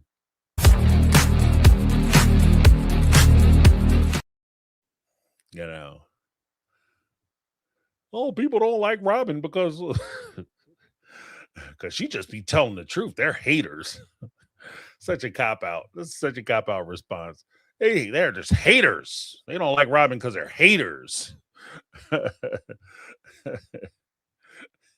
No, they just don't like Robin because they don't like Robin. Difference. Got Daisy, though. Daisy Reyes in the house. Hey, James, I was thinking it over, and a lot of people, they want to disagree. They want to be in denial, or they want to sincerely believe that Cody must love the wives. He must have loved them this whole time. Woody, woody, woo. But in my opinion, it doesn't make sense. I don't think he ever really loved them, because why would he and Robin make that secret pact or promise or covenant, whatever, if they didn't love each other, that they wouldn't string? It was obvious that they were talking about the relationship that he had with the original wives and how it was loveless, and how they made a promise that they would never subject the same treatment that he was subjecting the wives to each other. So I'm like, yo, where's the, like, yo, Janelle, did you, like, yo, the wives, did y'all pick up on that? That's a point. That's a point. Because like I said, because initially it was presented like it was just Mary in season 18 when they were sitting at the table, and they were having a conversation. What about our secret covenant? And I promised you that I would let you go before I started treating you like these heifers. You know what I mean? Like, that's basically what it's saying. And I didn't think that shit was just Mary. I think he was saying like all of them. That's why I'm with Daisy. Like, I don't think that he ever loved them. And I know it's hard for them to hear that, because to feel like you wasted 30 years of your life with a person who didn't give a shit about you, I understand that could be difficult. But this is also why I say that when it's time to go, it's time to go. And the fact that you've been with somebody for 2 years or 3 years and you don't want to waste those 3 years, all you're going to do moving forward is waste more time. So if you knew after the first year or second year or fifth year that this relationship was bullshit and the person you married or tied yourself to was an asshole, you being married to him for another 5 years is not going to change your circumstance or situation. The only thing that's going to be different, instead of you putting in 3 or 5 years, you've now put in 10, 15, 20, 30 years into a relationship that's basically foundationally bullshit. And you can dress it up and put a pig, put lipstick on that pig as much as you want. But at the end of the day, it is what it is. It is what it is. Like that shit was bad. Like, oh, it's just all of a sudden because he got robbed and he changed. No, I think he's always been that way. I think he's always been that way. It's just that it might have became more obvious that you were getting treated like dog shit when instead of him going from Christine's house to Janelle's house to Mary's house back to Christine's house, he just went straight Robin's house and bumped everybody. I think it was just more obvious. I don't think it was a thing where all of a sudden he changed and things was different. I think it was just more obvious that he didn't give a shit about you. And it was more apparent because now he had the option. He had a real option. It wasn't just a choice. He had an option at that point because the choice was I could either be with one I kind of like, one I don't really like, or 3 I can tolerate. But if I have one that I really like and I really want to spend time with, that's an option. That's a real option. And I think he opted out. He opted out of the relationships. But let's go to Daisy part 2. Yo, James, a lot of people felt that Christine could have gone harder with her confrontation with Cody when he wanted to give her that fake ass apology, And then we were more incensed when she wanted to call him a good guy and her and Janelle be talking about these fucking imaginary good years that they must have had sometime in the relationship. Like, thinking it over, I think Christine sees that the only pathway forward for the show, and if they're still looking to getting the check, is that they're going to have to film together. So I feel like that's probably why she handled the situation the way that she did. You know what? I don't doubt the power of the money because I'm giving this one away. But when it comes to the apology tour, Cody was not ready to do an apology. He wasn't in a mental state or a mental position to actually issue an apology. And frankly, I don't think the wives were in a position to receive one. Not that they care. I'm thinking about Cody. I can't be in a room with him. It's just that they weren't in that spot yet. They weren't there yet. They hadn't forgiven Cody to the point where they could just go to a room and voluntarily on their own without the albatross of $1 million a season check hanging over their head, right? Pitting a pendulum like that. Am I going to get cut? Like, they said to themselves, like, in order to keep this show going and keep that $1 million payday coming, I'm gonna have to show up to some bullshit. And I think that's why they did it. I think that's why Cody volunteered to do it. I think that's why the wives were receptive to doing it. Because you can see that they clearly didn't want to, But let's go with Daisy once again. Yeah, James, I forgot to put my name on the last fucking Speaks Pipe. But yo, with the whole Janelle thing in this fucking business about the NDA, firstly, this shouldn't have even been anything, yo. If you wouldn't have fucking sat there, Janelle, and had googly eyes and let him, and yeah, he asked me that we could sell out for Mary, and I said, yeah. How in the fuck is that sufficient? The fan base will run. Well, she said what the fuck she said. She said, without a fucking care in the world, without being perturbed at all, and in the sweetest voice that she could muster, what the fuck she said. Yeah. I mean, she said what she said. It is what it is. 100%. It is what it is. Oh man, what's this? Let's see. D. What did he say? Everyone needs to get over to women filming for a check. Hell, they deserve to get They deserve to get paid too. That ass has a $2 million home. Get your check, girls. I'm not mad at them for shooting for a check. I'm just saying I recognize the fact that if it wasn't for that check, they never would have met with him for the apology tour. That's what I'm saying. Like, it is what it is. Like, they're trying to keep the money going. They're trying to keep the show going. And they're willing to do whatever is necessary in order to keep the show going, right or wrong. And he is sitting on top of $2 million house. And that's mostly because they weren't smart with their money. They, and if we're going to keep it all the way a buck, people going to get pissed at me. I understand. And if you're mad at me, leave a speak pipe or a call into the show. We can talk about it. I don't get offended. But push them down and shove. Yeah, Cody is sitting in a $2 million house. The part that would hurt me the most if I was Christine, Mary, and Janelle is that I bought him that $2 million house. Holla at your boy. That's what would piss me off more than anything else. It's not like he's sitting in a $2 million house because he earned a $2 million house. He's sitting in a $2 million house because y'all gave him the money for that shit. And y'all bought him. That's y'all's house that he's sitting in with his name on it, him and Robin. So next up we got Daisy. I think this is Daisy's last one. Anyway, that might have worked for y'all, the ones to be defending this bullshit with Janelle or whatever. But if I would have heard that, I would have definitely picked up the phone and I would have been like, Janelle, I want to know why you didn't fucking tell Cody that he would be a dick if he would sell out from under me. Because you know he wants me to sign a fucking NDA after all how he did me all these years. Just because you sign one, hoe, that don't mean you got to sit on the fucking couch and act like it ain't shit for me to do it just so you can get your fucking 25%. And Daisy's referring directly to like the betrayal of it all.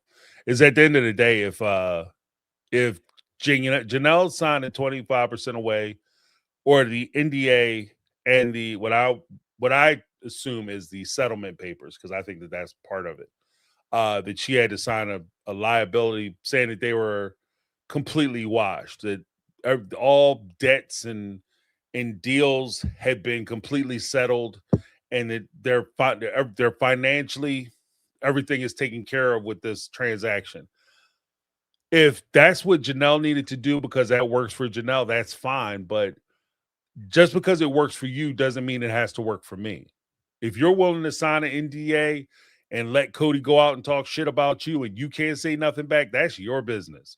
But don't sit up there and pretend like I have to do that or somehow I'm fucking up because I'm not doing the same shit. I'm not going to set myself up the same way you set yourself up, especially with a person who has a long ass history of setting us up. Like, how many? I mean, this is like watching like real life.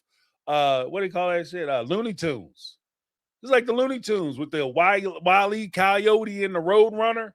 Like you know, after a while, you're like, why is the coyote keep chasing the Road Runner? He tired of living?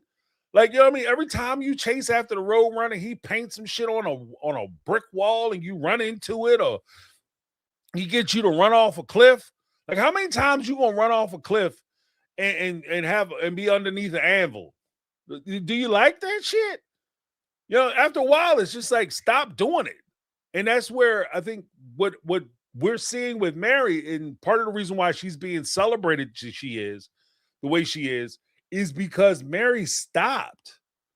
She's not falling for the old banana in the tailpipe again. You know, she's like, I'm not signing that document, because if I sign a non-disclosure agreement, you get to shape the narrative, which is what Cody, like, look, if I know this is what I'm saying, willful ignorance. If I know this, we know this, we watch the show, we know this. You can't tell me that you live with this dude and you have no idea that he's trying to control the narrative. He's trying to dictate what you can and can't talk about. He's trying to shape the story so that they benefit him and make him look good. You telling me that I know this, but you don't know this? That's what I talk about when I say willful ignorance. That's you, you're willfully like, I'm not going to look over there because the lion is there. If I don't look at him, he can't eat me. Like, you wearing pork chop drawers. He smelled you when you hit the door. You know? Stop doing it to yourself. But let me go to Ann real quick. We only have 2 messages left. Go to Ann. Hello, Ann, this wrap is it up. Ann. Happy New Year's to everyone. Happy New Year's. I was just thinking, as we now just watch the apology tour come to a close, I'm no longer upset that they lied to us to get this show. They didn't, of course, in the beginning, they didn't tell us the full details as to what was really happening in the family. Because if they didn't lie, they wouldn't have had this show. And if they didn't have this show, yes, I do believe, I'm one of the ones that do believe that Robin would not have been in the family. But these women would not have left Cody. The foundation of the family and Cody is very toxic. I would say the A word, but I know you don't want to use that word, and I don't want to mess up your channel. But we've seen his behavior. We've seen how he treats them, how he disrespects them. And he was doing that well before the show even came about. The women didn't have confidence like they should have. And now we see Mary with confidence. We're happy to see that. We see Christine with confidence and standing up for herself as well. And without the show and them having resources to get out and them having the family and the friends around them to support them, if they would have not had the show, they would have not have met. Jen would not have been Mary's friend. Christine would have never met David. And this show provided all of that. No, I think that's a fair assessment. Like, I'm not going to disagree with any part of that.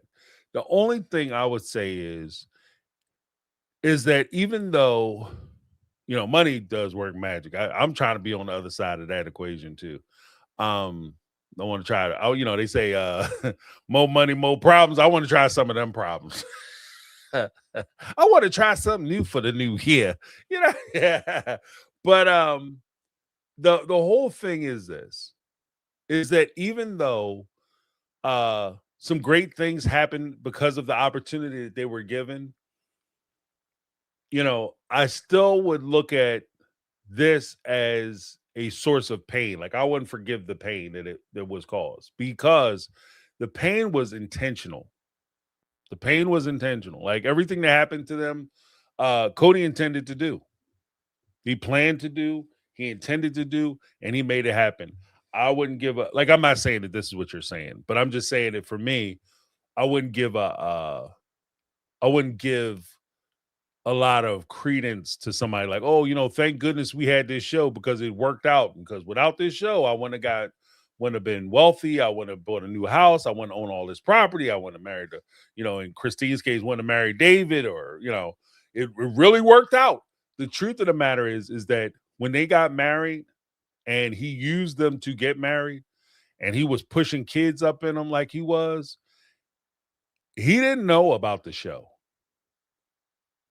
It wasn't like he married them and he said that after I have 13 children, 12 children, one on the way, I'm going to meet a woman. She's going to have 3 kids. I'm going to have 2 kids with her. We're going to get a TV show and we're going to talk about polygamy.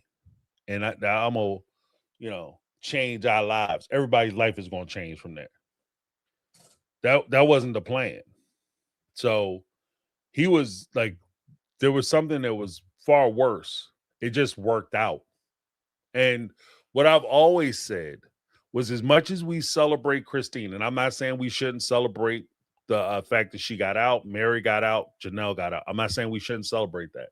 But I am going to say is we also have to acknowledge that there are women who are in same or similar situations. And I intentionally said women, and even in some cases, I guess men, young boys and young girls who are in similar situations.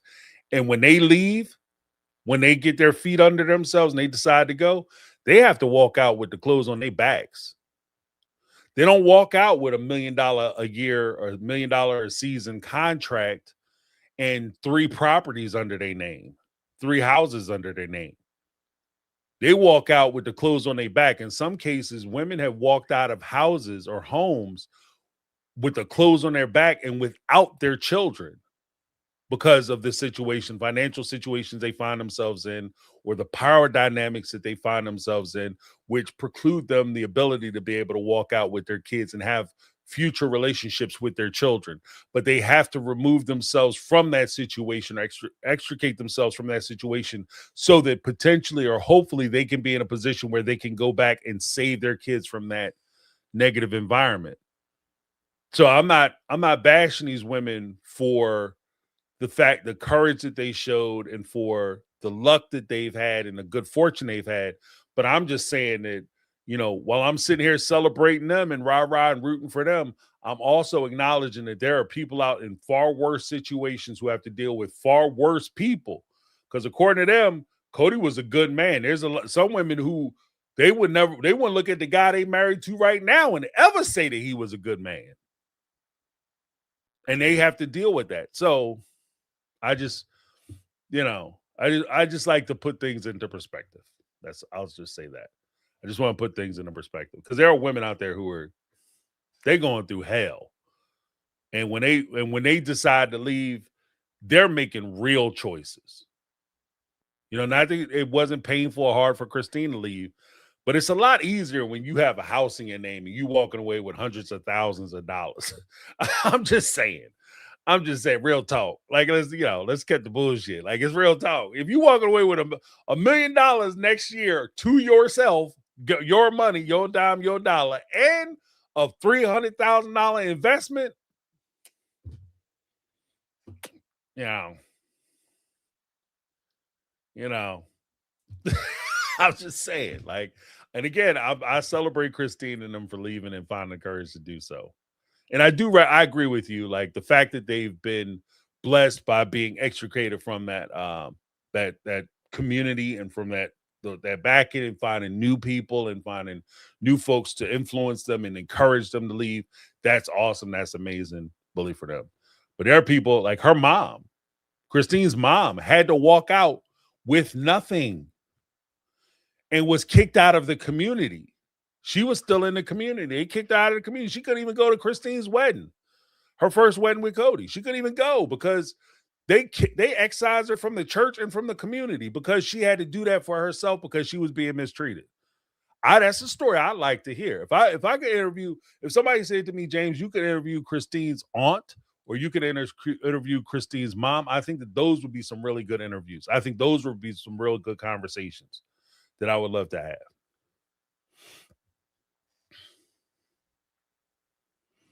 What's this? He said, James, that fool will be broke in 6 months when the show is over. I bet that special forces money is all gone, probably on the crosses.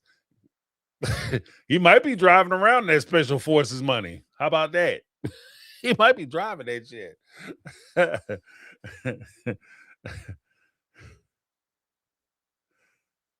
Oh, wow. What's this? Wendy. Thank you for saying that, James. This family is extremely privileged and act like they're so oppressed. Yeah. I feel you, Wendy. I feel you. We have one more speak pipe, guys. Thank you so much for hanging out and tolerating me, especially with all my little technical issues early on. But here's Ann. Hi, this is Ann again, part 2 real quick. Now that they left Christine and Mary, we see them with this confidence. They're surrounded by people who genuinely like and love them and respect them.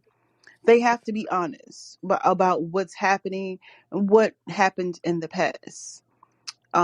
That's where I am. Like I said, I'm no longer upset with them about lying in the beginning. But now that you got your confidence back and now that you are speaking up for yourself, be honest with the audience.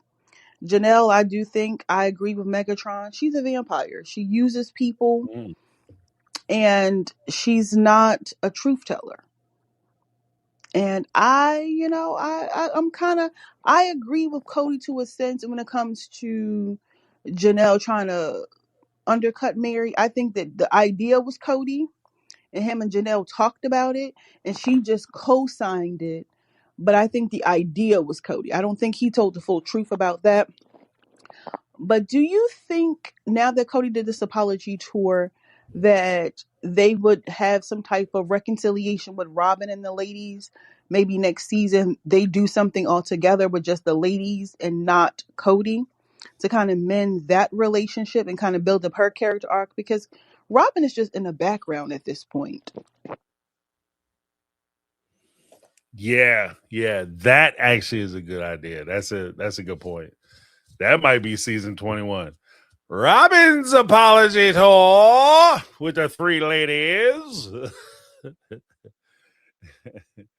I don't know. But see, Robin can't do it. Robin can't do it. Because she tries to play Little Miss Shy. I've seen her nasty side, especially when she thought she had a leg up on the people at UNLV. And she thought she was the shit and had everybody on her team. And she went at that young lady. I want to say her name is Carrie, but I don't think that's it.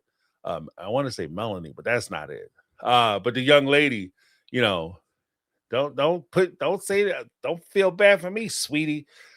Like Robin has that in her, but I don't think she could go toe to toe with those women. Because again, like kind of like what I was saying about Mary with Cody, when the tie is broke and they get to say whatever they want, I don't think Robin has ever dealt with them on that level. Because they were always trying to be when Robin was dealing with the OG3 were always trying to have a road back to Cody. And so that prevented them from being able to say a whole bunch of wild shit to Robin because they were always trying to get back in with Cody. But now that tie is broke, oh baby, like you do not want to be in a room with them. I think that's part of the reason why Robin kept her ass at home. Because she ain't trying to hear what they got to say. Because they will cut loose on her ass. You know what I mean? They'll both barrels her. Even Janelle, like Miss, she don't say a whole lot of direct shit about Cody. Like she says some glancing blows about Cody, but she goes straight at Robin neck. So yeah, buddy. Yeah, buddy.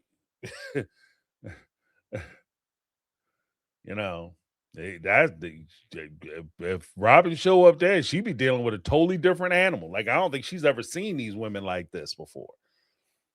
And she, to be honest with you, even in season 17, and I'll close on this point. In season 17, when Robin was talking about, what about us? Do you think we could maybe be friends or something? And Christine was like, no, I don't want to be your friend. Basically, you know what I mean? I'm only going to hang out with Janelle. That's the one I've been hanging out with. That's the one I'm going to keep kicking it with. The rest of y'all kick rocks. When she said that, I don't think Robin was expecting it. I think that shit took Robin back because she's so used to the women falling in line because they want to be cool with Cody. And the only way they can be cool with Cody is be cool with her and be careful what they say to her. And so when she said that, I think she was like, what? What? Yeah. I don't think Robin is scared. I don't think she's scared. I don't think she's ready. I don't think she's ready for that conversation. That's why she's quiet and pretty, because you better keep your mouth shut when you come down this way. You know what I mean? Open your mouth, you might catch something up in it. You better watch yourself. But yeah, that's where I'm at. But thank you guys so much for hanging out with me. I appreciate you. Thanks for dealing with the problems I'm having on the first stream of the new year. They just, got the stream y'all people testing my patience, y'all. But that's all right. We're gonna make it happen. Plus, I got some things I wanted to try to do, which is kind of scaring me because I wanted to do it through the platform that I have. And then if it can't do a regular joint, I don't know how it's going to do the stuff that I had planned. So super scared, but we gonna get through it because that's what we do. Thank you guys so much for hanging out with me. Before I go, I want to make sure I give a huge shout out to people who gave us a show, because we wouldn't have a show without these individuals. We got Daisy.